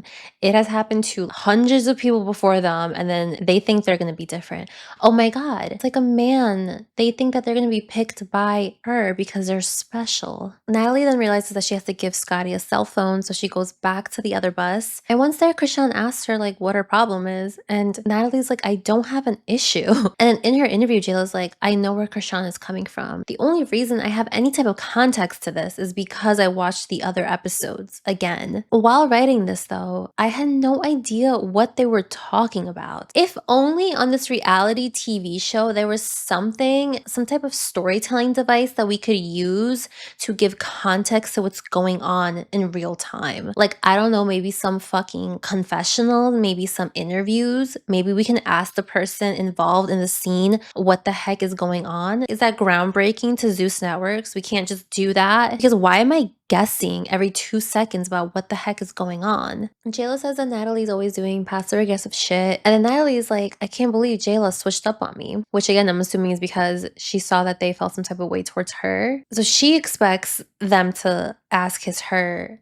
And then they also expect her to only defend them. I think Jayla and Krishan just have a little bit of an ego problem, that they really think that someone who brought all of these people onto her show is going to favorite them just because they're friends. She can't be part of your clique when she's in charge of everyone else. It's just a weird, immature mentality to have in this specific scenario. Also, this whole time, while they're standing outside, Jayla and Krishan want to fight again. And typically Jayla can fall back eventually, but I think because of the way that Krishan is, it's making her more upset and her want to fight even more. If they're not trying to fight her, Jayla typically is just like, oh yeah, that's what I thought, and walks away from it. Natalie goes back inside to Rolly and Slim and tells them, okay, we have to get on the bus, but don't worry, you're gonna be in a separate bus. And then Rolly ends up telling her that Jayla was talking about how fake this, fake that, but then she was talking about Natalie the other day, which Natalie's like, I'm sure she was. What horrible friendships to have. Like, I would never want to deal with this. Everyone finally gets into their bus. It's starting to become dusk outside, by the way, so they've been here for a while. It's Slim, Rolly, Natalie, and Persuasion, and then it's Scotty and Bree and Krishan and Jayla on the other one. After some time, there's a little rest stop, and Krishan and Jayla are outside. Krishan is still crying, and she says, I know there's gonna be more fights because she's gonna think I jumped her, but I don't care because they keep tag teaming me and bullying me. So let's rewind, right? The fight started because Krishan threw the bottle at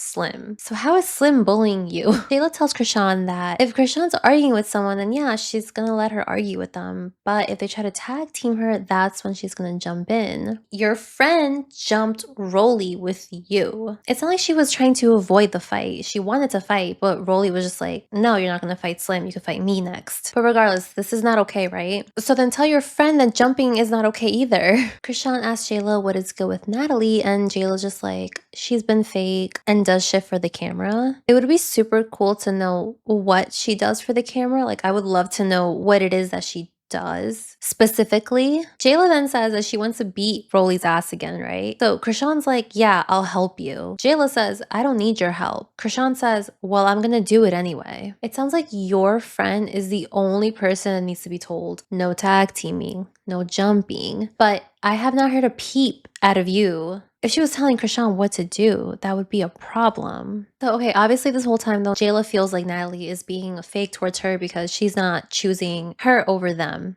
right? She rode with the ops instead of them. But to be honest, just the way that Krishan talked to her when she came to the bus to drop off the phone, like, what is good with you, with this weird ass attitude, I wouldn't want to ride on the bus with her either. Jayla, like, maybe it's not you, maybe it's your friend. Because if I'm Natalie and I'm okay with Jayla, right? I'm friends with Jayla, I should say. Then she has this annoying friend that will not stop. I would want to distance myself. So this is lessons for everyone. Keep good company. At the other rest stop with the other girls, Rolly and Slim are outside, and Rolly feels better. But she does say Jayla was talking about Krishan that morning and then did all of that. And I want to know what she said. Like, tell me what she said then if she was doing that. And then we can ask Jayla in her interview, hey, Rolly said that you said this. What do you have to say about that? And then we can get both sides and then make our own decisions. Zeus, I don't know how to tell you this, but I don't want to watch hour-long lives to figure out what's going on your show. I barely want to watch your show. Natalie joins them outside and she tells them that these sprinters cannot cross state lines, so they're just driving them in circles until they can book their flights to go to Nashville. Why can't we just like chill somewhere? On the other bus, JLo's trying to explain what happened. This is her side of the story. Last night, everyone was getting ready except for her and Krishan because they were not invited. So when Slim asked what was wrong, JLo was like, everyone's being mad weird, getting ready, pretending like they don't know that they weren't invited. Slim and Krishan got into it about this, but since it had nothing to do with her, JLo stayed out of it. But Rolly didn't stay out of it. Instead of arguing with Rolly the previous night, she just took note of this. And that's why in the morning when Rolly once again saying, I want to fight you, Krishan, that's why JLo was like, well, no, because I think that you guys are just trying to gang up on her when it has nothing to do with you, Rolly. It's only between her and Slim. So that helps a lot more. However, if it was anybody else, I would be like, that's so nice of you, Jayla. But it's Krishan, and she just does whatever, she acts however, and she will make you look dumb because you're preaching about the fact that they shouldn't do this and it's fucked up, and then your friend just does it. Back to the other van, Rolly and Slim are just making fun of them, and Natalie is cackling at this. Then Natalie says that Jayla really just caught her off guard, but she probably just wanted a moment, and also that's part of the reason why she pulled the bus over the other day. But to me, it read like Natalie is realizing that her and Krishan are getting closer. So when Rolly tells Natalie that Jayla is talking about her to Krishan. It hurt her feelings, or at the very least made her feel like someone is acting out of line. Because I don't know if Natalie has like feelings at this point. And then Natalie brings up some dirty ass panties that apparently Rolly posted on her story, but supposedly they were Krishan's, and Sim's like, no, yeah, she's dirty. She borrowed my clothes the other day, and like the shit on it, I couldn't even save it. Jayla claims that they belong to Slim, but then Slim is saying that she let Krishan borrow other stuff that also look like that. While Jayla's saying this on the bus that they were gross, Krishan's like, they couldn't have been mine because I don't even wear underwear. So then that means that the shorts were probably the thing that got dirty as opposed to the underwear. I tried to find this somehow, but it's lost media, the dirty panties of Baddies South. It's finally the next day and we are in Nashville. They once again are in separate cars. In Natalie's car, she tells them that she wants to do something fun to relieve all the tension in the house. In the other car, Anne, who's been very quiet for a minute, finally speaks up and is like, people are being called out on their shit and the only defense mechanism is fighting. And Jayla's like, yes, exactly. I can't believe people would do that. And Krishan's in the back. And she's like, I'm just punching whoever. Again, the person you're talking about, the person that you don't like, is in the back seat. It's your friend. Jayla also says that on the flight, she turned to Persuasion and Bree, who were sitting behind her, and said, since you guys keep talking about me talking about Natalie, just know that anything I've ever said about her, I've also said to her. And apparently Natalie was like, yeah. So then Jayla said to them, so then what's the issue? Tell me what I said about Natalie. But Persuasion didn't want to get into it because they're at the fucking airport. This is not the time nor place to do something like that. Jayla actually gets annoyed about this because she's like, oh, they're just pretending like they don't know. And they don't want to talk about it because we're at the airport. That's a valid reason. She said flight and then airport. I have no idea. Whichever though, it's not the place to start arguments with each other. But then of course Jayla's like, since you guys have so much to say, we can just talk about it at the house. And I'm thinking about this and I'm like, I can't imagine fighting somebody because I talked to my friend about the fact that they talk about their friend behind their back. Like, can you guys imagine? Jayla says that all the shit she's ever talked about Natalie, she has said to Natalie. So then that means that you are talking about your friend. So when they say, oh my gosh, she talks about her friend, just because you are saying, but I said it to her, doesn't negate the fact that you were still talking about her behind her back and then told her afterwards or told her before. Either way, you weren't talking to her about said issues. You were talking to other people about issues that you have with her. So they're not incorrect, and you're admitting that they're not incorrect for that. I don't know if I've ever taken a stance, but I'm gonna do it right now. Just because you tell your friend all the shit that you've talked about them doesn't make it okay. When you do this, you're inviting people into the relationship you have with that person. And if it's a genuine, meaningful relationship, why would you want that? If I think my friend is being fake, I'm not gonna tell other people, hey, I think that she's being fake. I'm also gonna go tell her because now I'm telling other people about how I feel about my friend. So me telling her, hey, I think you're fake, I still invited those people to have their opinions on something also that they're not even a part of, so they wouldn't understand. So now my friend has people thinking that she's being fake. Scotty says period to the stupid ass fucking point that Jayla made. And then she says, there's a lot of in the middle shit going on. It's between that person and that person. No one else needs to jump in. And then Krishan screams out yet again, I'm jumping in. Since they don't seem to understand this, the person you guys are talking about is Krishan. Everything that you don't like about the situations going on, Krishan does, and she does a lot. Scotty gets a little spooked, so she walks it back and she's like, no, I was talking about really jumping into you and Slim's thing. Again, I could have swore it was between Natalie and Red on the conversation, and somebody just wanted to jump in and fight for Natalie's honor. I can't seem to remember who it was. On the other bus, Natalie can't help herself, so she's like, wait guys, what about Scotty, right? Slim's like, yeah, she needs to pick a side. But then Persuasion's like, she seems to have picked the other side. And Slim's like, oh yeah, no, she picked over there. Slim girl, which is it? But Scotty herself did say that she picked the side that she's more comfortable with, which surprisingly isn't with Natalie, it's with Jayla. And I think it's because she just doesn't like Rolly. Natalie says that she doesn't want to do Jayla like she did Sarah, but and then she just trails off. But it sounded like she was about to say, but she will. Natalie swears to God that she like buried Sarah and she beat the out of her. So are you potentially saying that Jayla could also get that? I don't know. Back to the other car. Anne actually said something that I thought was groundbreaking, truly. Natalie, as EP, she should not be picking sides. She should be the middleman trying to do some conflict resolution. However, the only thing is that I don't think she picked a side. And also, I don't think this conversation would even be a thing if she was on your bus, right? They wouldn't have cared that she picked a side if she picked their side. But guys, like there's two buses. She had to be on one. It's 4 and 4. Like it really doesn't matter that much. Also, according to Jayla at the airport, she corroborated her story. So like, what are you guys so mad about? Finally get to the house and everyone in Natalie's van is outside waiting for the other one to arrive. Once they're kind of face to face in this like weird ass face off, Natalie says, look, there's a lot of beef right now, but we do have things to do. So it would be super cool if we were able to just figure all of this out. And also to accommodate all this tension, they booked 2 separate houses right next to each other. That way they don't have to interact as much. Jayla calls them her Chinians, which I will give her, it's a good name. So then when she takes a step forward, Natalie's like, why are you looking at me crazy? And then Jayla gets upset that she's asking her this because all she's doing is just looking at her, and then just like this whole chaos ensues. And what Krishan does to Jayla is so fucking crazy to me. Like, I cannot imagine.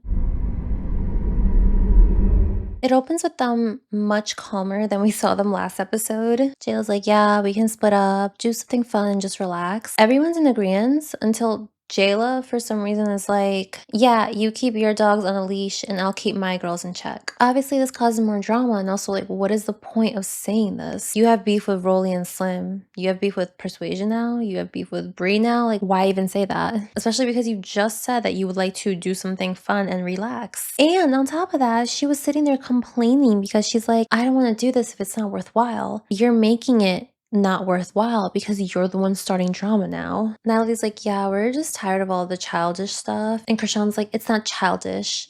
And Jayla shushes her, and guess what she does? She's quiet. And then Natalie's like, well, Jayla, if you want to be the leader of your group. And Krishan interrupts and is like, she's not my lead. And Jayla cuts her off and is like, yes, the fuck I am. Krishan, fight back.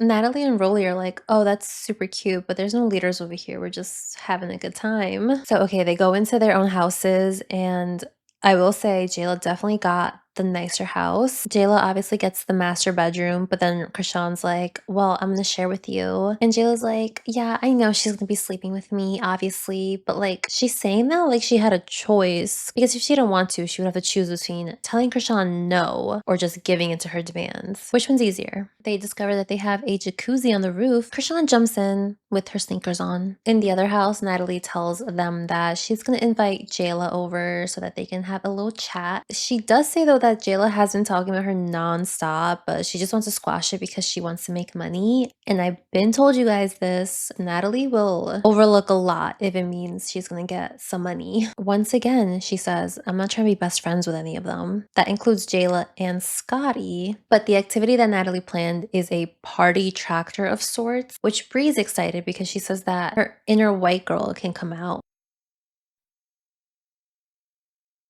Who's gonna tell her? We then find out that in the show, it's Cinco de Mayo, and as I was writing this, it was also Cinco de Mayo, which I couldn't even celebrate because it was the first day of my cut. I have places to be this summer, and I just couldn't continue the way I was. Back in Jayla's house, she calls Krishan the R word for jumping into the jacuzzi like that. This is what I was talking about in the first episode when I was talking about the cast. So Jayla has taken a pretty big stance on the show and on Bad Girls Club about non-Black people using the N-word. So this word is harmful, right? That's why you don't want anyone that's not Black to say it. So then when literally, I don't know how many times it's been said, don't say that word because it's also rude to a certain group of people. Why does that not matter? Why are you using a word that other people have said not to use? I'm not saying they told her specifically not to use it, but who knows if somebody told Lauren specifically not to say it before Jayla. So why does she have to listen to you, but you don't have to listen to anybody else? And it's not even just that, it's also the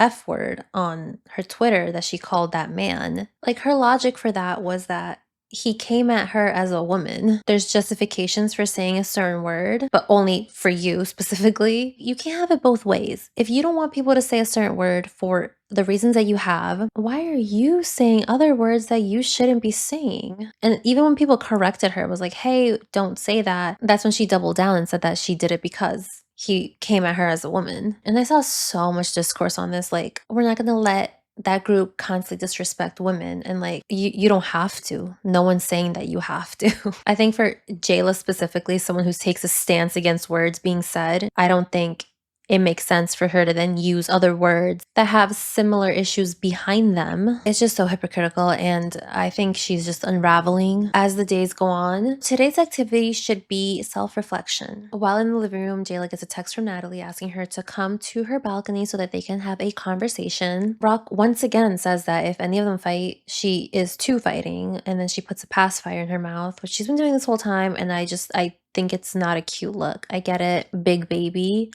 It's gross. Jayla goes upstairs to talk to Natalie, and Natalie says that it's disheartening to hear Jayla talk so bad about her. And then Jayla responds with immediate tears, saying that she saw Natalie as a real friend who she confided in. So she was upset when she saw that she went to social media to do what she did. Do we know what she did? I don't fucking know. Do you know? I wish somebody could tell me. Maybe the people on the show saying these things, maybe perhaps in an interview later on. But Natalie says that the reason she did that was because the story broke out that she unfollowed her. Jayla's like, yeah, I unfollowed you because I heard you were doing some weird shit. So Natalie's like, well, I also heard that you were doing some weird shit. So what now? Jayla says that she's listening to people that she just met as opposed to her and Scotty, and that Rolly is just feeding her lies and it shouldn't have worked that easily on her if they're real friends. Natalie's like, but they said that this was happening even before we got in the house. And Jayla's like, well, yeah, I got the information, but I stayed quiet about it. I have no idea what the fuck they're talking about. But whatever they are talking about, it's just weird because prior,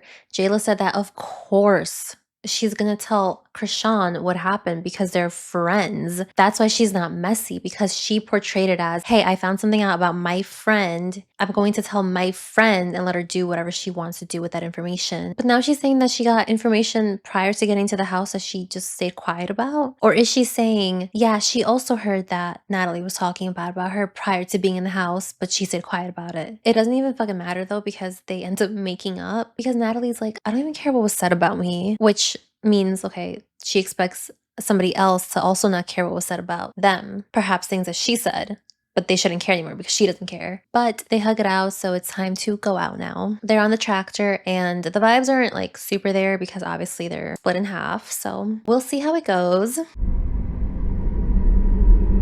On the tractor, to kind of break the ice a little bit, they decide to play the and more challenge, which involves a champagne bottle and expertise. And everyone just shows off their skills, which I obviously can include. Krishan and Scotty kiss yet again, and Rolly says, y'all probably eating each other's closed doors.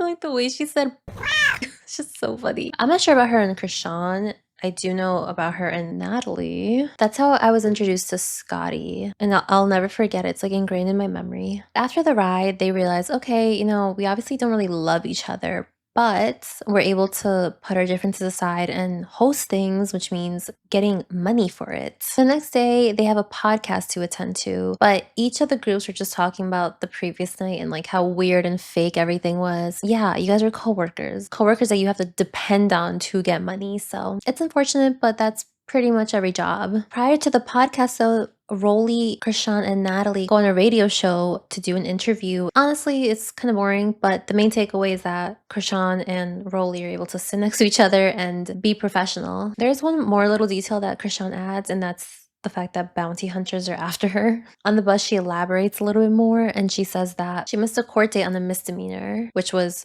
in possession of marijuana. She paid $7,500 to get out, but since she missed her court date, now she owes $50K. And it's just like a perfect example. This is what I was talking about. She is just so irresponsible. All you had to do was go to court. Or since you have an attorney, maybe get that shit adjourned or something. I'm assuming she missed it because she wanted to do this instead. But like, according to her, traveling is regular. She got mad money. She stays in mansions. So use your millions of dollars to just fly out for one singular day to get to this court hearing and then come back. This whole ordeal follows her later into the season. But the reason why bounty hunters are after her is because this happened in Oklahoma and she's crossing state lines. So now the looming threat of Krishan getting caught is upon us. On the bus to the podcast interview that everyone is going to, they find out about Krishan's situation and Krishan admits to posting her location everywhere they go. It's because she doesn't care. And honestly, given what happened and given like her resources that she has, I don't see this as being like detrimental to her life. I think it's just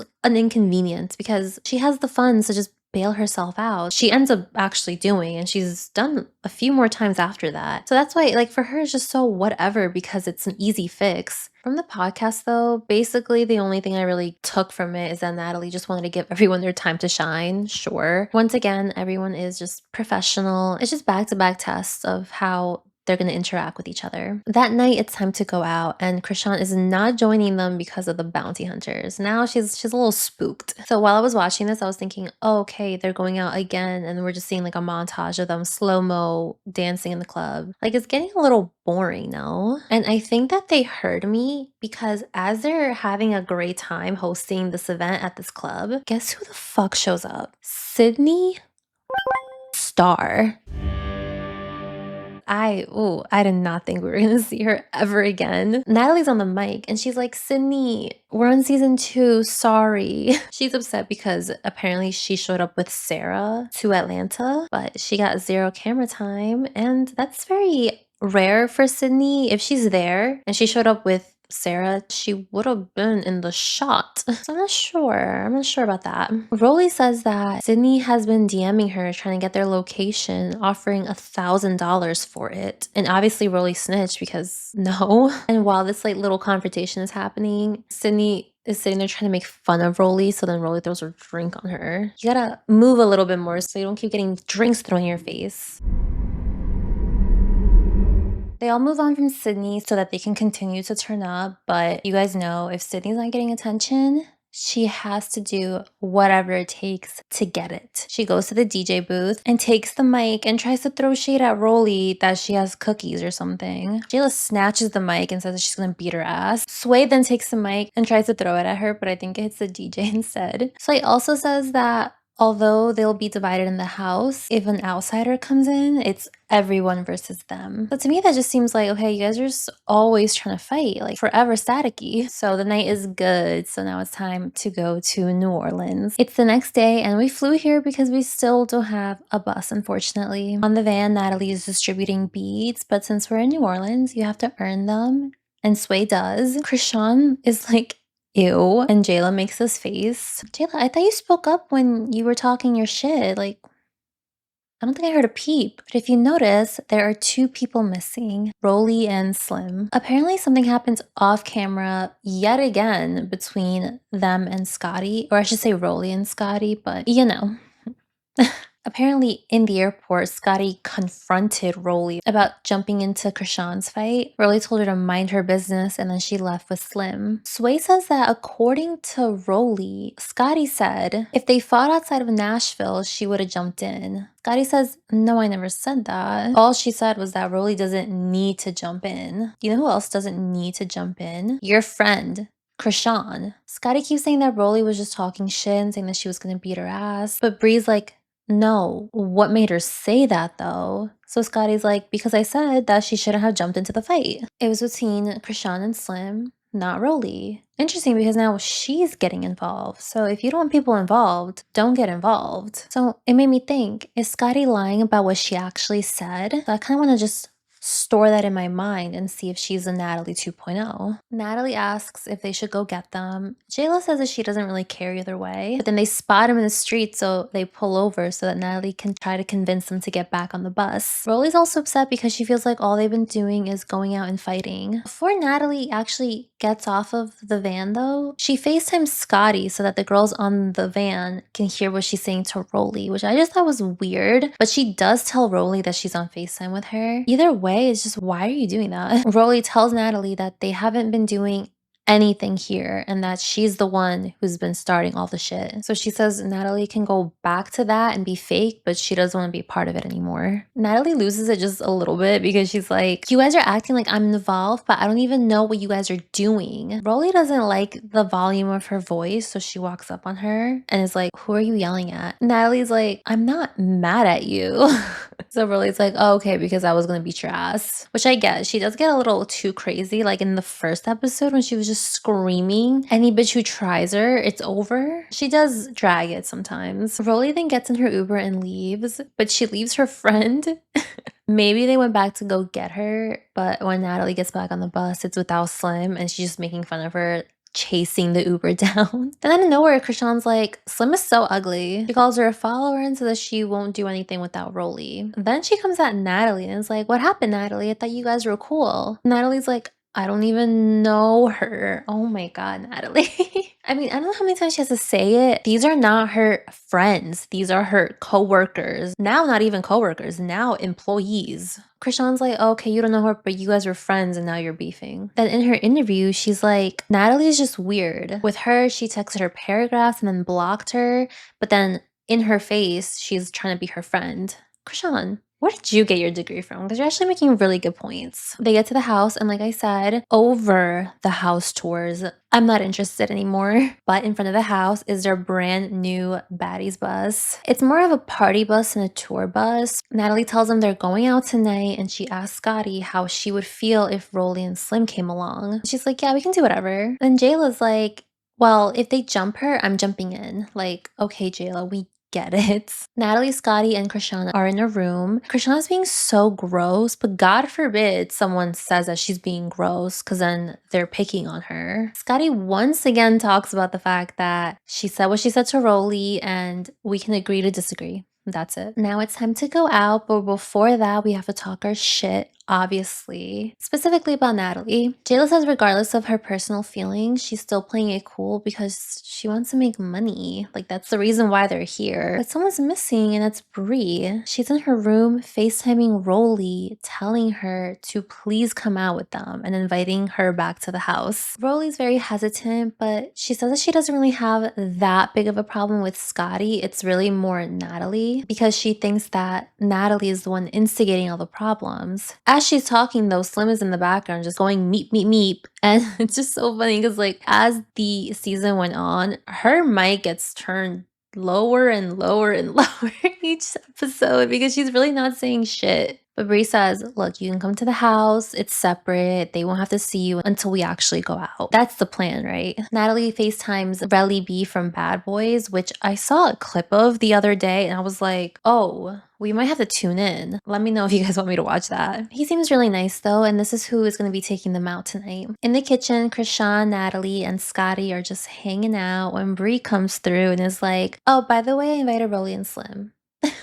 She wants them to just talk it out. Again, the plan was that they can just come in to the house without anybody seeing them. Like Bree was gonna get them and they were gonna stay separate. But they arrive, so now it's time to chat. Natalie, of course, starts by saying that all I've been doing this entire time has been trying to show you guys all love. You guys all think that I'm acting fake in Hollywood, but it's because I've been in Hollywood for 15 years. Immediately, she gets upset. This is what I mean. She gets herself so hyped up for like no reason. But the only thing I will give her is that she tries to fake it for just a little bit, but she really doesn't have that much patience. So that little act just immediately goes out the window. Rolly just giggles because she's like, Natalie never does this shit off camera. Natalie's like, what are you talking about? I've been with you this entire time. And Rolly's like, 3 question marks. So then why did you try to set up the fight between me and Scotty? Rolly then says what actually happened was that Scotty said when we got to the new house, if there was a fight, she was gonna jump in. So then Rolly told Scotty, if you did that, I would have slapped the shit out of you. And then she asked Scotty to confirm if Natalie was in the conversation. Natalie is still yelling, saying no, she was not. So Scotty's like, listen, this is between me and you. And you have been saying slick shit like you're gonna slap me, so I'm not gonna let you bitch me out. This was so hard to decipher because Natalie's screaming in the background. Rolly says the only reason she said she was gonna slap her was because Scotty was threatening her, you know, saying like she was gonna jump in, and also lied and said that Slim was the one who threw the water bottle at Krishan. Scotty denies this, and Rolly swears on her son that Scotty did in fact say that. Natalie chimes in and tries to say something, but Rolly's like, you know what? Actually, no, I want to know why you are still doing all that yelling. And if you want to fight, we could fight.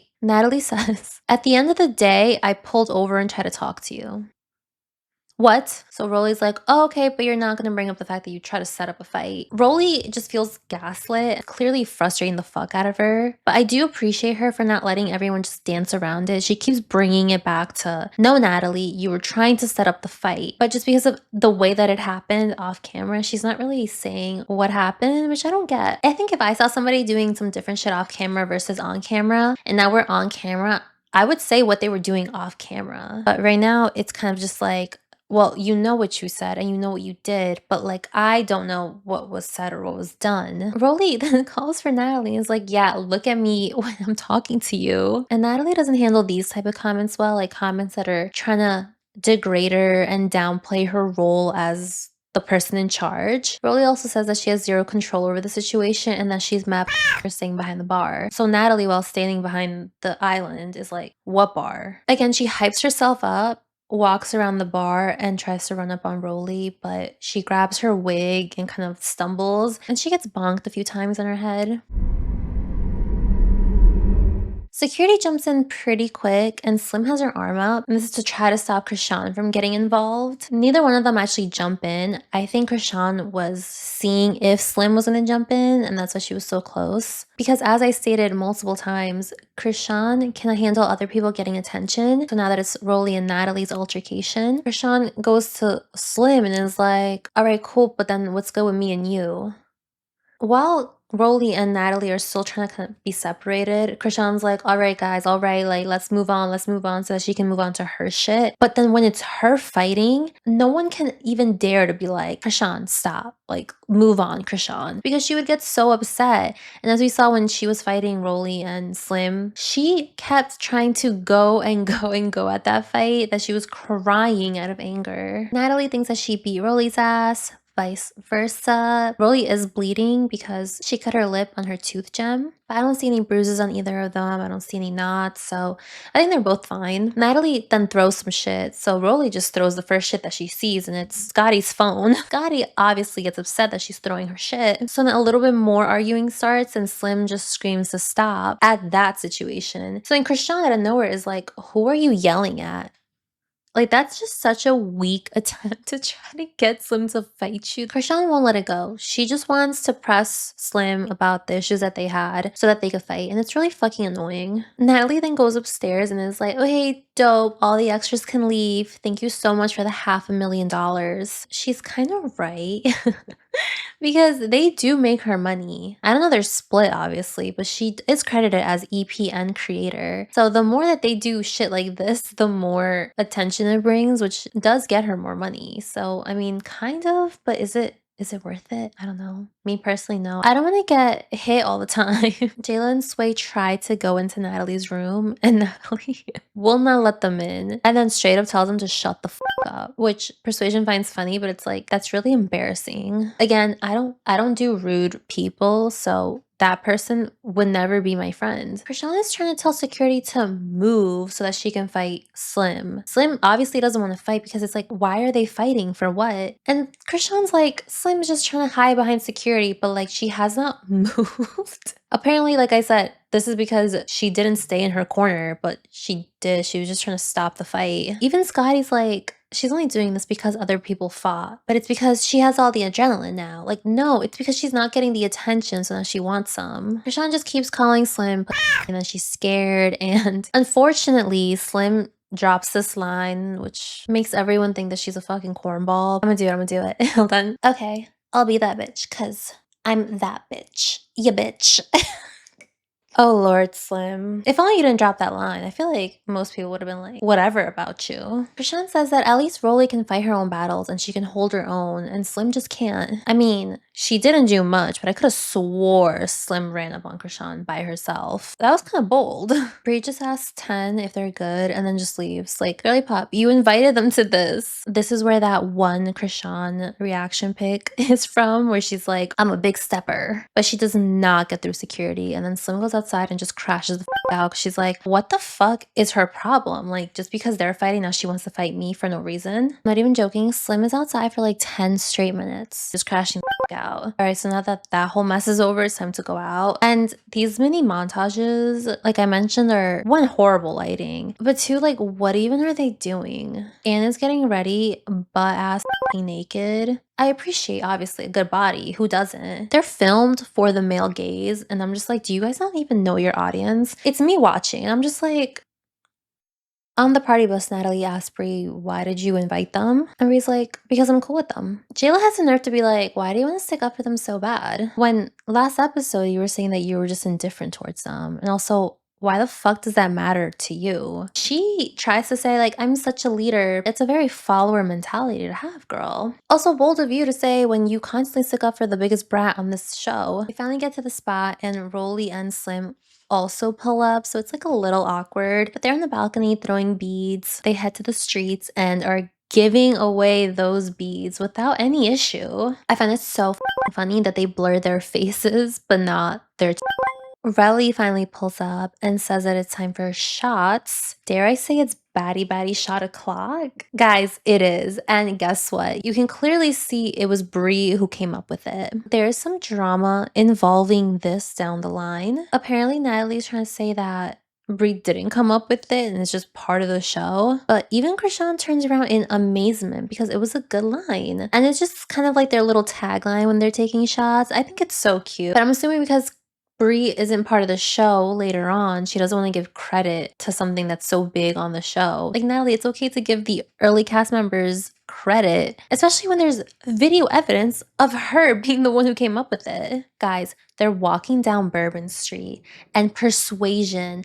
who literally got into a fight because she said that Krishan didn't pick up after herself, finishes her drink and just throws her plastic cup in the street. Are you fucking kidding me? Just hold on to it. When you get to an establishment, throw it out. They make it to this club, and I'm not really sure if they were already gonna host because the people there kind of seem like, who the fuck are they? But I think because everyone's so trash that they just go with it and they just have a great time. Everyone gets along, including Rolly and Natalie. And we also see that the baddies are very inclusive. So everyone's friends. How cute. The next day, all we hear are sirens, we see helicopters, shit is getting serious. Turns out that the US Marshal found Miss Krishan Rock. I wonder what gave away her location. Everyone's distraught of seeing her get arrested. I mean, at the very least, she knew it was coming, so it was like a little bit anticipated. And also, she didn't really care to stay hidden.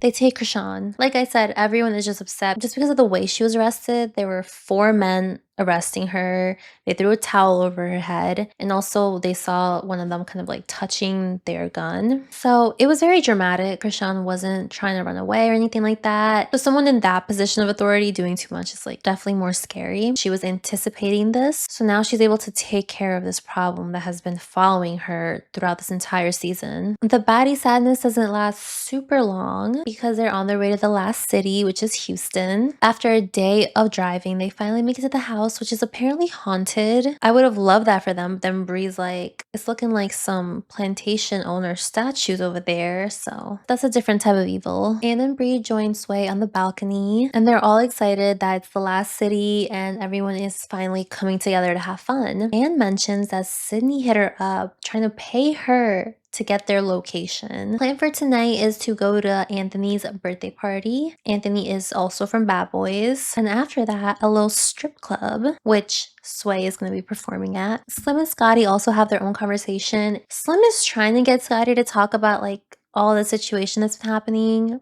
but Scotty really isn't giving her much. She kind of just is like, yeah, you know, we're like sisters, so sisters are gonna argue. Guys, she's a good friend. I'm really hoping this doesn't change. Krishan FaceTimes Jayla, and she said that she was in jail for like 24-ish hours, and Blueface came to bail her out. Confused why she wasn't able to bail herself out if she has so much money, but she's still in New Orleans, so she's gonna chill there and then meet them sometime later on. Rolly goes to Natalie's room so that they can have their own conversation. They're actually both upset that they fought each other, especially because it wasn't even their issue. So they squash it and hug it out. Jayla then goes around saging the house because, like I said, it was haunted. I'm gonna be honest, like I think I might skip this entire part because when she's saging Sway, she like starts crying because she's having like this spiritual connection to her because like her energy is just this ball of anger and like, all right. Rolly is watching her do this and she's like, she sounds like she's crying, but I don't see a single tear. I can't do shit like that. I'm sorry. I will say though, I've never been saged, but I love the smell of it. I just have parrots, so I can't do it. I would deadass just do it just for the smell. It's time for yet another house meeting, but at least this time, since everyone is cool with each other, it's not gonna be what's everyone's issue and then they just start fighting. Since it's the last city, they agreed to just come together and get crazy. Also, they want to throw their own shit because they want to showcase their talents as well. This whole time, they've kind of just been going places. Now it's time for the party. It is Anthony's birthday party, and there are so many people here. And that fucking pool, I would have been in that pool. Gutta, another Bad Boys cast member, she has both she and he pronouns on her Instagram, so I'm gonna go with she. She's about to perform, do her thing, when fucking Sydney Star shows up yet again.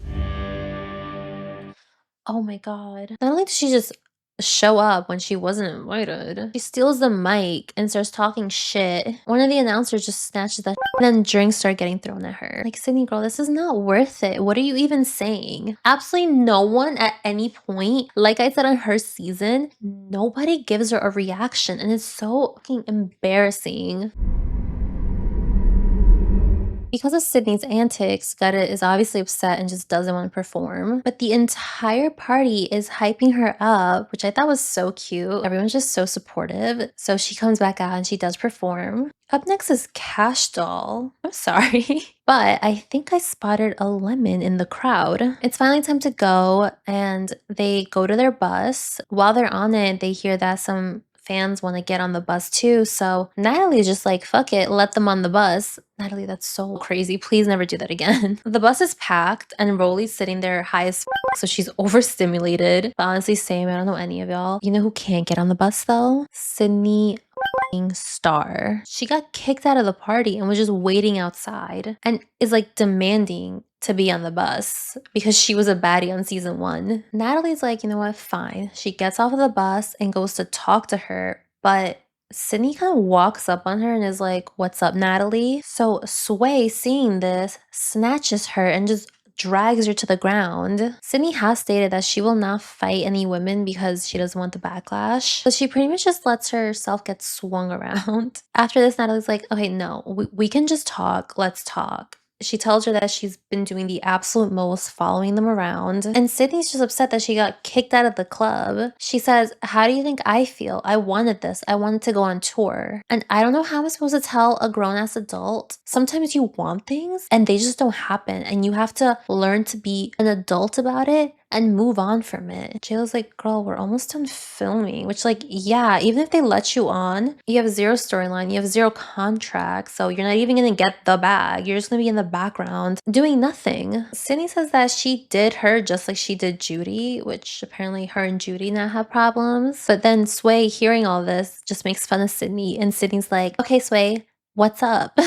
Sway shows her by running up on her and taking her down yet again. But like I said, Sydney's not fighting back. So, I mean, this isn't super crazy. All Sydney cares about is getting the attention. So if she has to get beat up to get camera time, she's gonna do it. Natalie once again tries to get her to just stop and talk to her, but Sydney's just pushing up on her like, damn, back up. And she demands that Natalie apologize to her. But Natalie's like, I never said that you were gonna be on season 2. And like, I truly, just because they're both liars, I don't know who to believe. I think they both might be telling the truth because according to this argument, Sydney has been talking to Natalie on the phone for hours. So I fully picture Natalie talking about the shit that they're gonna do for season 2 and being like, yeah, we're gonna go on tour. So Sydney's over there thinking that that we includes her. I fully see Natalie though realizing that Sydney thinks that she means her, but not telling her to just avoid having to explain herself. Either that or she knew she would do shit like this. Because right now, Sydney is mic'd up. I don't know if she was mic'd up at the other places because that's why she has to steal the mic to be heard. But I think this time after she got kicked out, they were like, we're gonna mic you up and then you're gonna have a conversation with Natalie and we're gonna see how that goes. Oh shit. I just thought of that right now. She tries to take some shots at Jayla too. You know, Jayla tries to walk up on anybody, but at this point, it's too much, so security takes them away, and yet another unsuccessful attempt by Sydney. At home, Rolly says that she didn't even know Sydney before and that they met in Atlanta, saying it like when they were in Atlanta. So at some point, Sydney had to have shown up and talked to them in Atlanta when Sarah came to the house, which is why at the club, Natalie was like, you pulled up with the op, you pulled up with Sarah. This is just way too serendipitous. This doesn't really make sense. I'm gonna go ahead and say that production is doing some shit backstage and I don't even think they're informing Natalie of it. Tell me if I'm crazy. But okay, we just take it at face value that she pulled up with Sarah. Sydney, you're talking to this woman for hours. You saw it play out when you pulled up with Megan after everything that Sarah did. Why would you think you could be friends with Sarah and Natalie? Sarah, I'm sure, would not mind you being friends with Natalie. Natalie absolutely minds. Why would you even try? But now it's time to go to Sway's club. Jayla is done. So is Anne. And like same, like a daytime pool party and like you want me to go to strip club at what, midnight? Sway's club thing was super fun. Slim is also like really excited about throwing one. She said it felt like empowering. It felt magical when she threw those ones. And I said this on my Patreon. I went to one of those clubs one single time, but I was too to throw the ones. Like the girl that I was watching, I was like, oh shit, that's so good. And then she got off and I was like, I should have done it. And then I left. But I regret it to this day. But a lot of it is like very softcore shit that I can't show. And I was rewatching this in public and I was like praying that nobody saw my screen. Oh my god, it's a season finale, dare I say, the end of the day. And they're gonna go out with a bang. They're throwing their own party where some of them will be performing at. Jayla opens a door and sees somebody stealing the bus. They scream because they're scared for their lives, but then it's just Krishan pulling up. Everyone's like, oh my god, hey. And Krishan's like, yeah, they're fake ass bitches, but I guess I'm happy to see them, right? Guys, our peace in the house has ended. They tell Krishan about the party, so they're like, do you want to perform? And Krishan's like, yeah. So then her and Rolly and Slim all go to the club together to do a sound check. And on the bus, they ask her, how was jail? And she's like, they were really nice to me. They let me retake my mugshot. So it was a cool jail. I fuck with that jail. They talk about Sydney crashing the party. Every single time she's shown up, Krishan isn't there. So is it God or is it production? Oh my god, maybe it's like, Krishan's not there. We need some drama. Let's bring Sydney.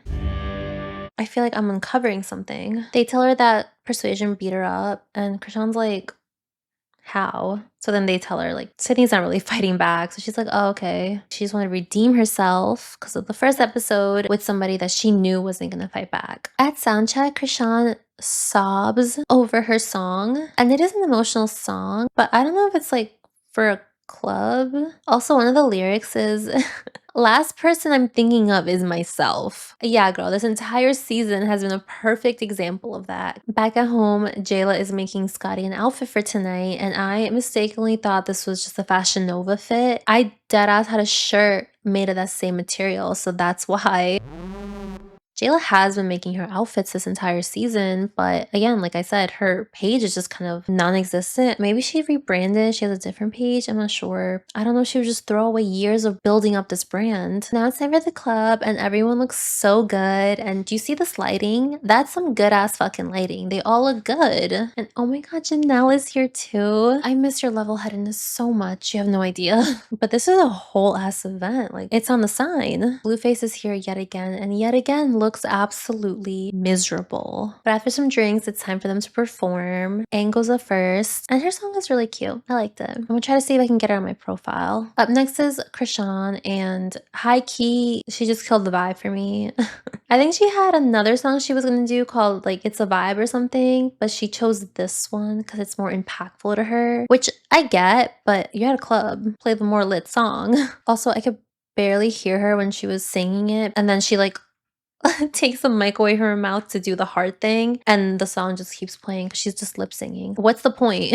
And then either Sydney's luck changed or production changed their mind, but she is here now with Krishan Rock in the building. She steals the mic yet again and tells Sway to meet her outside. Girl, stop. But then she gets kicked out immediately. So like, wow. Now it's Rolly's turn to perform and her song is just so much more fun. Like, this is the type of song you should have performed. This is a club. It's not a slam poetry sesh. And with that, the season is over. And then they're talking about like what the show meant to them. And all of them have like, you know, kind of emotional moments. Slim is crying in hers. Instead of intertwining it with footage of like her, you know, having a good time like all the other girls, they intertwined it with footage of Sydney outside of the club getting arrested. Damn, girl, you were just pushed off to the side. I don't know, those police officers look real to me, so it's looking like Sydney deadass got arrested. During Krishan's, you know, like what this season meant to me, she basically just says that this gave her power back. You know, now she finally feels like something. But I'm sitting there confused because this entire season she's been on some like, you bitches are broke, you don't have anything, you've never been anywhere nice, I'm used to this is my life. That entire thing was just a facade, which like obviously, right? I mean, it's not like unheard of, but I don't like the fact that someone who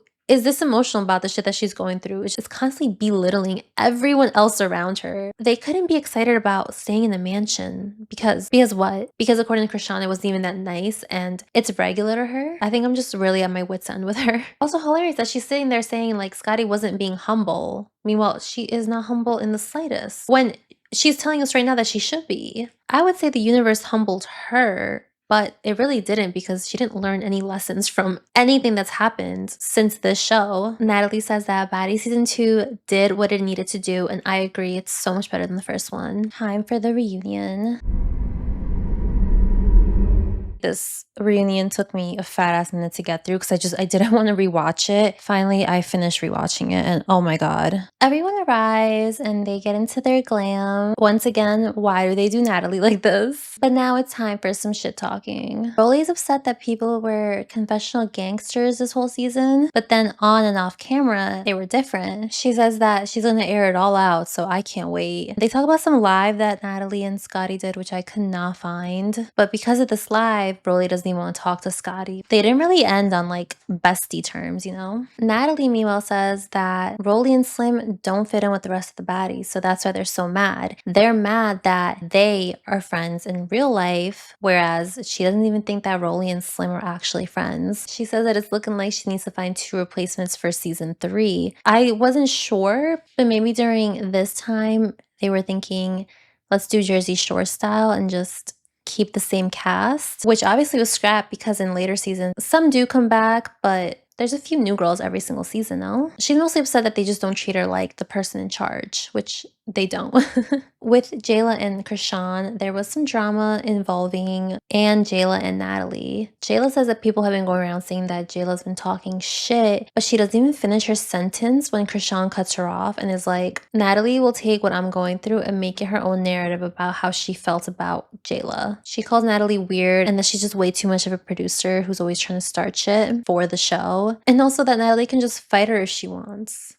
Girl, calm down. They devise a plan to just go down the line and ask if they have a problem with them. They're both trying to fight, but they just want to stick together. And Krishan says that even if Natalie tries to be like, oh, but one of you was talking shit about the other, she wants them both to look at her like she's stupid because no matter what, they're still cool. Which made me think, maybe Krishan did say something about Jayla and is trying to say that Natalie is just twisting it to make it seem bad. Or she saw the first episode where Jayla asked if she was touched and is choosing to ignore that and not let Natalie use that as a reason for them not to be friends anymore. Because she does say whatever Natalie says was said, she doesn't care about. She just called Natalie weird this entire time. Clearly doesn't seem to be a fan of Natalie. With Bree, Scotty, and Bianca, formerly known as Anne, Bianca says this is her real name, and after seeing what Anne was on the show, she no longer wants to be associated with that. She says a lot of people don't like Anne, and she's a little confused why, because she didn't say anything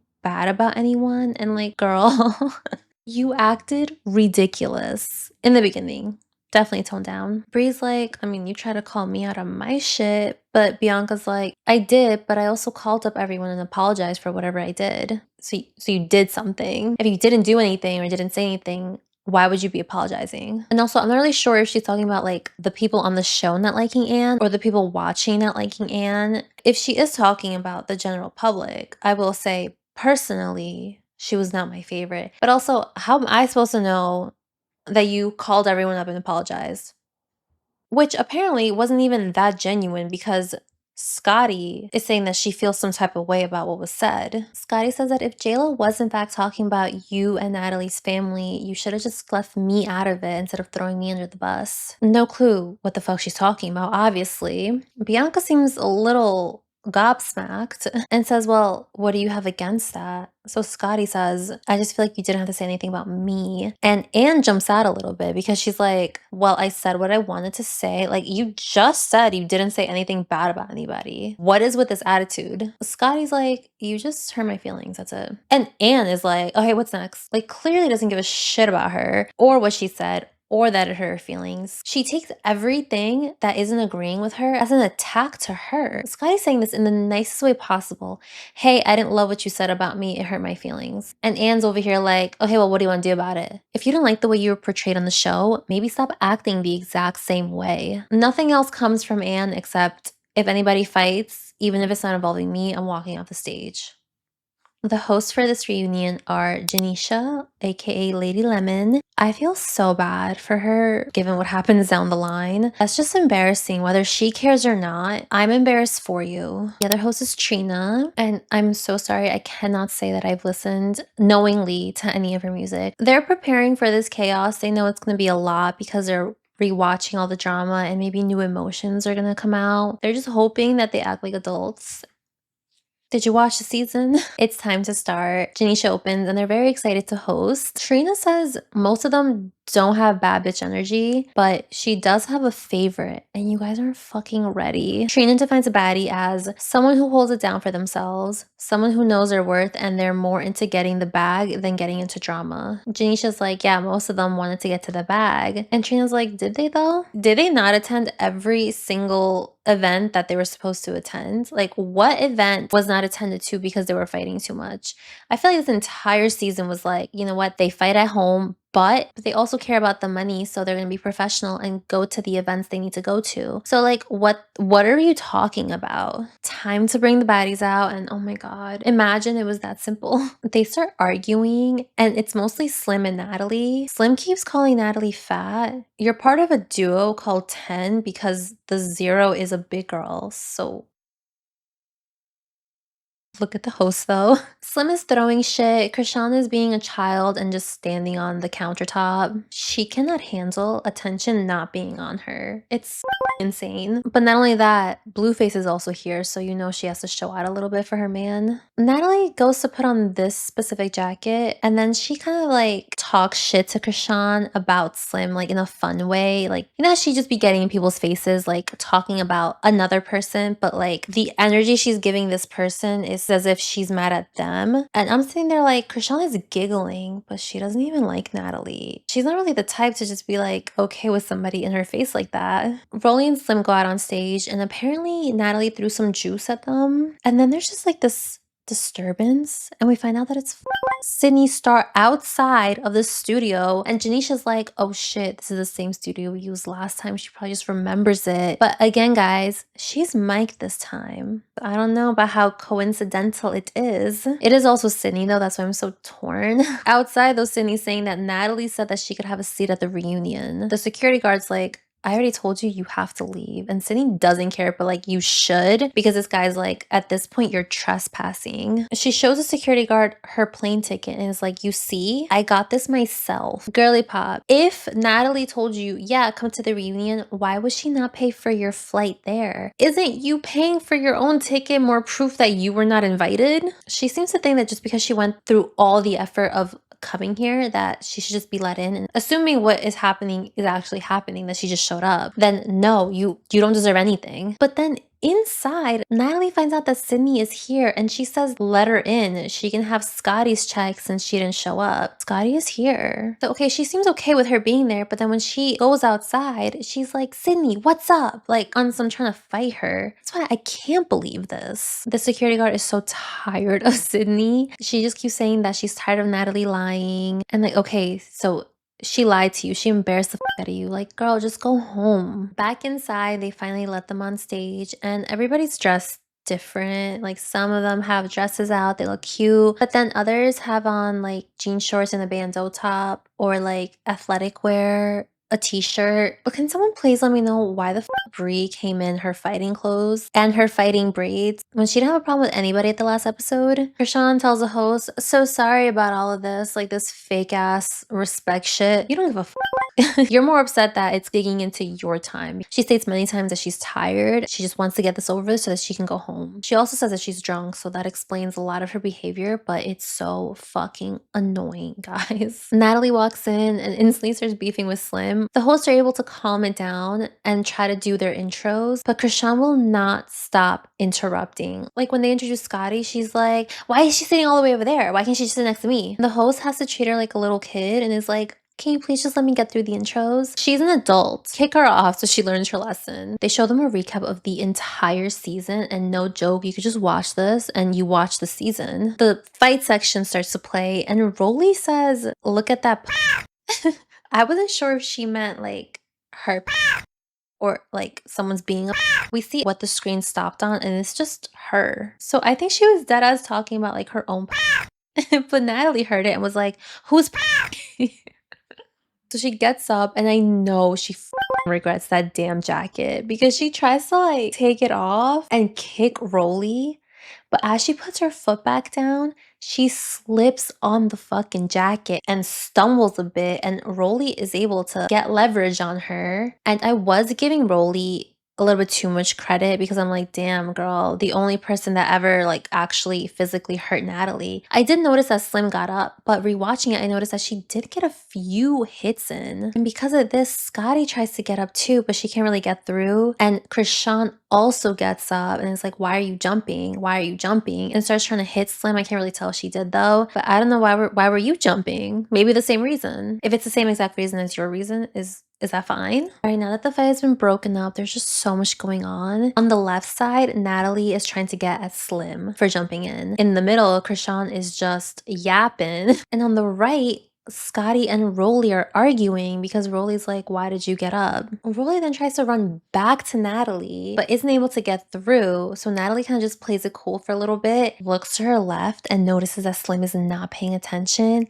and then just pops her a little bit on her cheek, sways on her Rima shit, and she's like, this was months ago. So then Rock is like, you're just scared. She just said, all right, guys, can we stop this? I'm tired. I want to get through this. You stop then. Rolly and Natalie are on opposite sides, still talking their shit, and Rolly takes a page right out of Natalie's book because she realizes that Scotty isn't paying attention either, and she slaps the shit out of her. My jaw dropped, and that was a loud hit.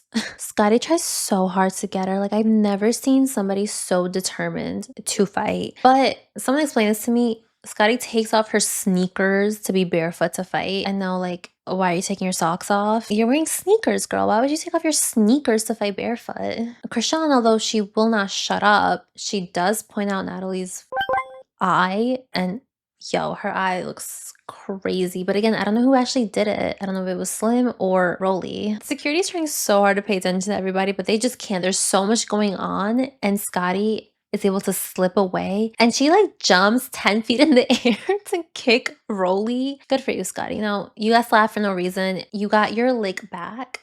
I have a lot in my notes like Krishan interrupts, and like I don't even want to say it anymore. Anytime I say something, Krishan's in the background interrupting somehow. Natalie with her swollen eye leaves and is like, all right, the reunion's over. But I mean, as you know, the reunion is not over. Then she goes outside and someone says hi to her and she's like, hi. And then she realizes it's Sydney. I just thought it was so funny. She did not expect that. Sydney will not leave. And she's like, Natalie, you always walk away from me. You never want to talk to me. All right, so then leave her alone. Truly so annoying. Back on stage, Rolly is saying that Scotty ate Natalie's on the way to Africa. Scotty denies specifically that she never ate Natalie's. And I know I said I wasn't going to say it, but Krishan does interrupt again because she just wants to go home. So she's like, guys, stop. I just want to go home, right? Outside with Natalie, she's telling the producers that they're all fired for either being scary, fighting her, or not having her back. They also ask if she wants some sunglasses and she says yes. Sydney's still there trying to get her to talk to her, but Natalie's like, I said 5 minutes. Sydney's like, you said that 5 minutes ago. And so she's like, okay, so then wait. Thankfully for us, we never see Sydney after this. So it's not looking like she got a conversation. Back on stage, Slim is trying to be funny. Like, yeah, Natalie got me. She did her big one, shit like that. And then out of nowhere, Krishan hits her. Someone who just said, all right, guys, can we just finish this?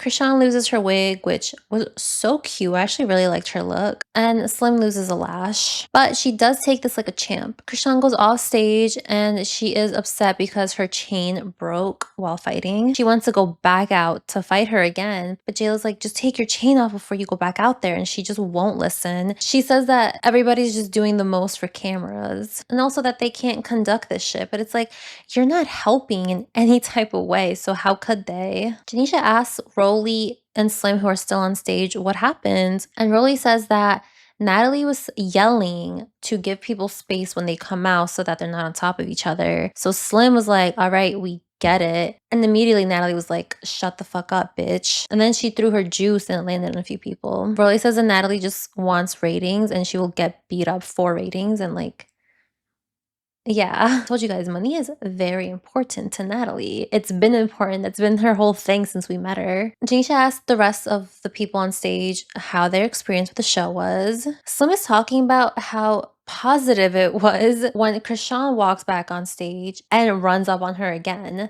Janisha sounds annoyed because she's like, come on, I saw that coming. Like, security could have easily stopped her. But also, like, Slim saw her coming in and then looked away. She just ran up on you, girl. Like, pay attention. But Krishan blames production for keeping her there way too long. I think she says it's like 2 a.m. at this point, and it was light out when they got there. Scotty also comes back in, and her and Rolly are talking shit, but finally the host is like, all right, guys, drag, stop. It doesn't really stop, I will be honest. It's really annoying. Trina asks Krishan how the season went for her, and she says, it was okay, I just didn't like people bullying me. But at the very least, people saw her in a different light, which is like the victim in the least rude way possible, because she says that she's a sweetheart and she has a good heart.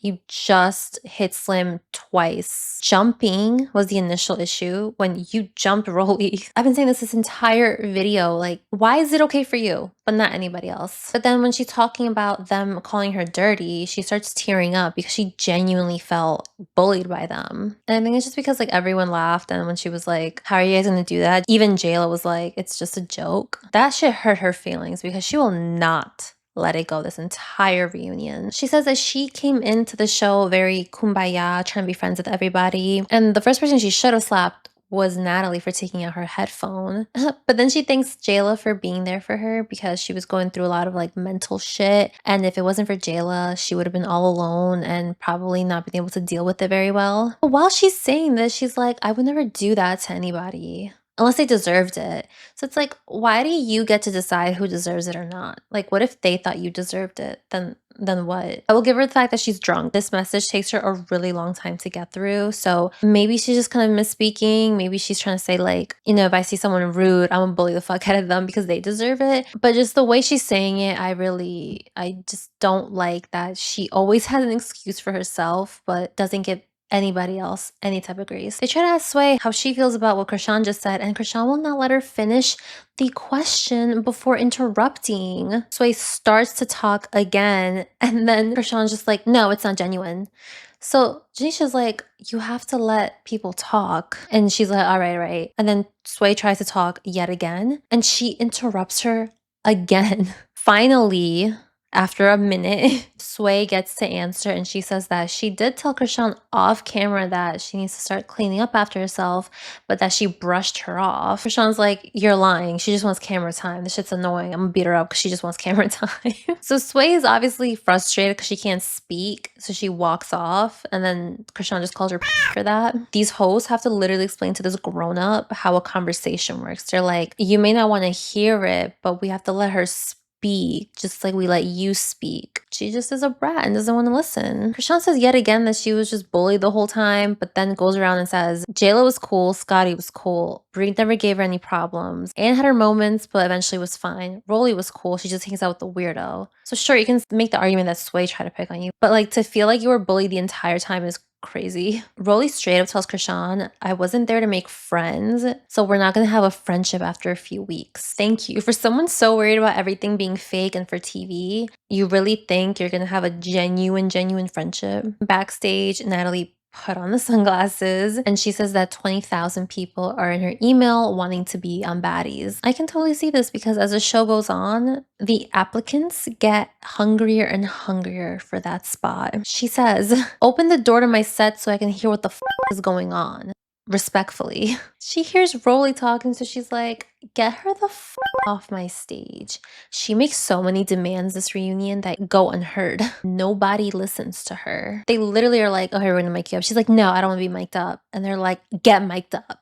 And she gets mic'd up. When she sees Scotty come out, she's like, Scotty, like, what are you trying to do? Because I made so much money for you. So now all of a sudden you're scared. Now all of a sudden you don't know what you want to do. He says, when I say to move, you gotta move. Like in her face, Scotty's like, all right, girl, please stop yelling. What I got from this is, Scotty, you're only here because of me, so you better have my back with anything that I do. But Scotty's just annoyed about the whole Rolly situation. Back on stage, Jayla elaborates on the whole touch thing. She says that she said it out of genuine concern, and when she saw that Sway and Natalie just kept laughing at her, she didn't entertain that conversation. She was just like, okay, they want to be mean to her for no reason, but I said it because I really wanted to know if there was something else about her. Krishan interrupts her yet again, and they both say like 5 full sentences right over each other until Jayla's finally like, Rock, we let you have your moment to speak. Let other people have their moment to speak. You wouldn't have to do things like this if you didn't appease her all the time. She says that no, she's not going to stop because her mom cried while watching the show. And that did make me feel bad. I can't imagine my mom watching a show where I'm getting picked on. She does stop for like a little bit. So then Jayla continues and says that after that, her and Krishan did get a little closer. They slept in the same bed. They shared a bunch of stuff, personal stuff with each other. And there are people trying to use that situation to be like, that's not a real friendship, and also other situations where something may have been said to try to get in between that. But JLo says that that's not going to happen. Back to Persuasion, they ask her, was there anything you could have maybe done differently? And she says it's her fault for thinking that the combo that they had off camera meant something, because it obviously didn't. Then she says, this is TV and it's never personal, but she took it personal. You're telling her personally that she's dirty.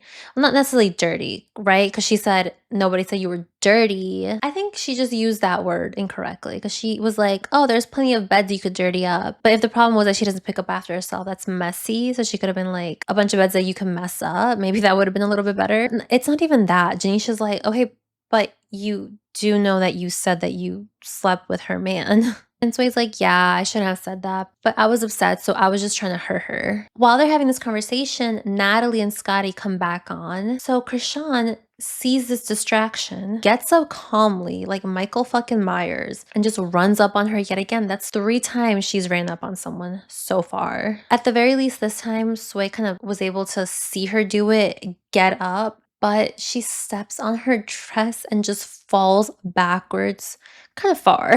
But I didn't really see any damage from this because it got broken up pretty quick. But as this is happening, you see Natalie run across the stage to try to get Rolly. We see Natalie get one kick in, but then she kind of backs off. The hosts realize, all right, we have to move on from this story because it's not letting us get anywhere. It's been 2 whole episodes of the same drama. Rolly shouts out, yeah, she got a black eye. And Natalie says, nobody has shit. Natalie, you're wearing glasses currently because you have a black eye. You said yourself pointing to your eye. I only have this because she snuck me. Whether she snuck you or not, you still have the black eye. So saying that you don't have it when again it's in our face is so insane. And this is what I mean. This is the type of shit she does. We're looking at her up eye and she's still telling us that her eye is fine. Blueface ends up calling Krishan backstage and thank God she finally gets off. So we have a little bit of peace for a moment. Up next on the hot seat is Bianca. They ask her about how she called out Brie for being in.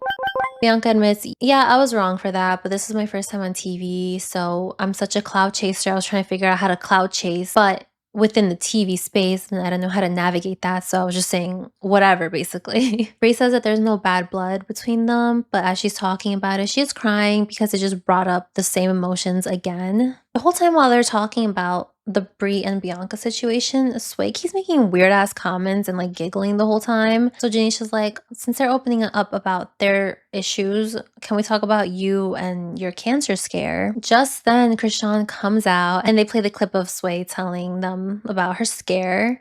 And Krishan's like, yeah, I know you feel dumb as watching that. They asked Jayla how she feels about it since she didn't believe Sway. Jayla's like, yeah, it was mostly because she was using that to deflect.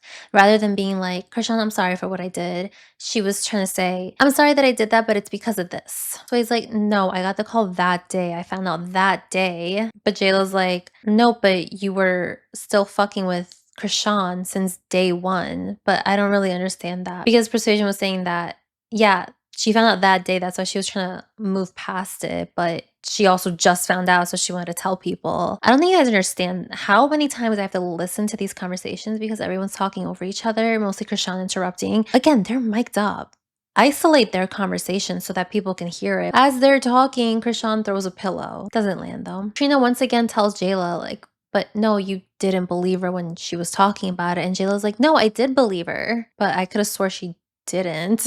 Then Persuasion says, every woman here goes through some shit and always takes it out on somebody else. And everyone's like, no, we don't. I think Persuasion honestly maybe should thank Rock for constantly interrupting her because what she says makes no fucking sense half the time. But here's where she says she just wanted to take that moment to bring everyone together to be like, damn, we're all going through some shit, huh? But she says that she was wrong for the way that she expressed it. And everyone kind of feels the same way, like, yeah, you shouldn't have said it like that. Jayla says something to Sway. So they're having their conversation again, and then the hosts are having their own conversation. And then Jayla just gets annoyed out of nowhere and is like, if you guys want to go there, we can go there and really be held accountable. We can go down the line and talk about what every single person has done and really talk about it. And my thing is like, we're trying, but your friend is part of the reason we can't. So Janisha gets up and is like, all right, let's address this friendship, Jayla and Natalie. Jayla says that Anne has been the one telling her that Natalie has been saying shit about her. She doesn't say what Bianca said about her, but she just says that her feelings were hurt. So Janisha presses her even more and is like, okay, so then do you think Natalie is fake? Do you think the friendship is genuine? Do you think that she actually cares about you? Krishan says everyone knows she's not genuine. And then Natalie's like, hold on.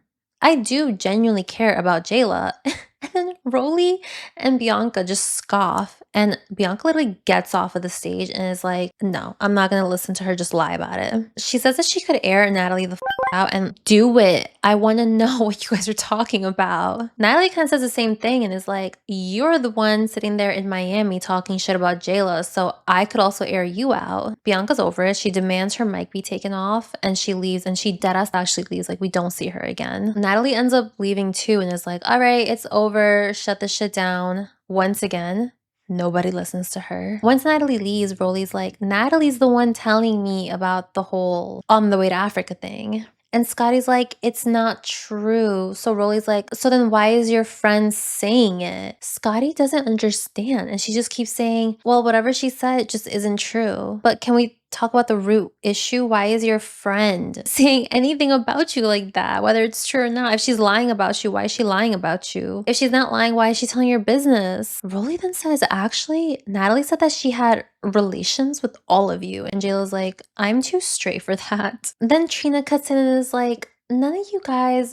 are exhibiting bad bitch behavior. When you have to confront these issues head on, none of you guys want to take any accountability. I would argue especially Krishan, because she blames everything on everyone else. But now it's time to play her arrest footage, which she watches with the host, like in between them, very emotionally. And even when they ask her about it, she can't really say like how she feels, just that it was clearly traumatic for her. So she ends up getting off stage just to take like a little breather, a little bit of peace yet again. So they try to talk about like the fun times they had, but Rolly didn't really have that much fun. She says she doesn't want to ever do something like this ever again. So Janisha's like, okay, well, what happened between you and Natalie? Can you explain? And she's about to when Natalie comes out and is like, nobody cares. And she won't let her say it. And I can barely understand what she's saying. The only thing I was able to catch was that Natalie was trying to set up a fight between Rolly and Scotty.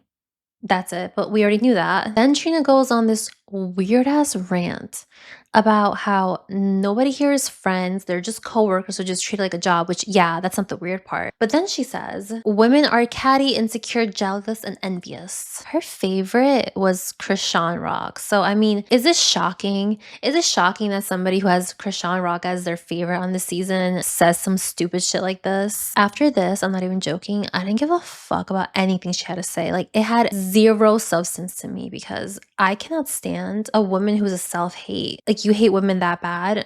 Girly pop, look down. The host thanked them for being there and go around asking if they would do it again and what are their final thoughts. Brie actually says, I don't know if TV is my thing anymore. I don't think so. Shocking. Slim says she has so much fun while she has a knot on her head. But honestly, good for you, Slim. What a champ. I personally wouldn't. I would have left. If this is fun for you, I'm sure you had a blast. She also says that no matter what issue she had with them, like after this, it's not existent anymore. Jayla says that there were fun moments and she was grateful for the platform to promote her business. However, she's on the fence about coming back. Like, she would need a better deal if she would ever come back. Krishan says she's grateful for the platform to show everyone how good of a fighter she is. And I said this while watching it. Krishan, get in the ring. And guess what she did? She got in the ring and she won. Oh, and she also got a show on Zeus with her boyfriend. I forgot what it was called, but it was very messy and toxic. Like, I'm pretty sure Blueface fought her dad, and she would also definitely come back for season 3 so that she can get paid for beating people up.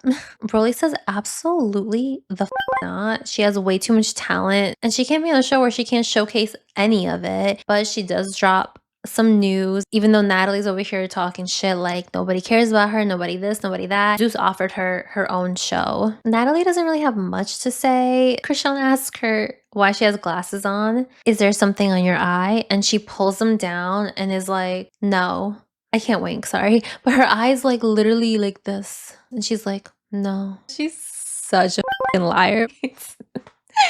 I can't. I'm glad at least I know it though, right? She says that this was the #1 show on Zeus and it's her shit. Then she fires Rolly and she leaves. We end with some whack ass line from Trina. I don't even give a she said, actually. Who cares? But she like tries to walk off like she dropped the mic, and it's all right. But that was season 2. So much better than season 1, but still not like good. 0 to a 3 maybe. To be peak You have to do so much better than that. Give me fucking context. Truly, Zeus. So the only people that get to fully enjoy the show are people who were there present live and knew everything that was going on. I don't know what was posted on Natalie's story after Jayla unfollowed her. The cast was fun. I like that they brought Bad Girls Club girlies, Zeus Network girlies, and then some newbies. I feel like it was a really good blend. This is the start of Bad Girls Club girls going out sad on Baddies. Fortunately, it is Persuasion. And they were right. That was really embarrassing. You're not fighting winter anymore. I hope you enjoyed. Please let me know what I missed. I'm sure it was a lot. I'm sure you guys were there live. I'm sorry I wasn't. If they're arguing via Instagram stories, I only had 24 hours 4 years ago to catch it. And I guess nobody recorded shit. Thank you for everyone who is a Patreon member, a YouTube member, a subscriber, or a lurker. You're important too, don't worry. Next show we're gonna be watching is gonna be on my Patreon. Wink. On YouTube, it's gonna be Drag Race Season 6. Next recap is gonna be Bad Girls Club Season 3, which I have to figure out where to watch it because it's not on Tubi anymore. All right, I will see you next time. Bye. Blue dreams, I'm with the stars when I face blunt. She a nightmare, but it'd be hard for me to wake up. Let me know what choice to cut off and get my cake up. Fuck a whole comments and my soul is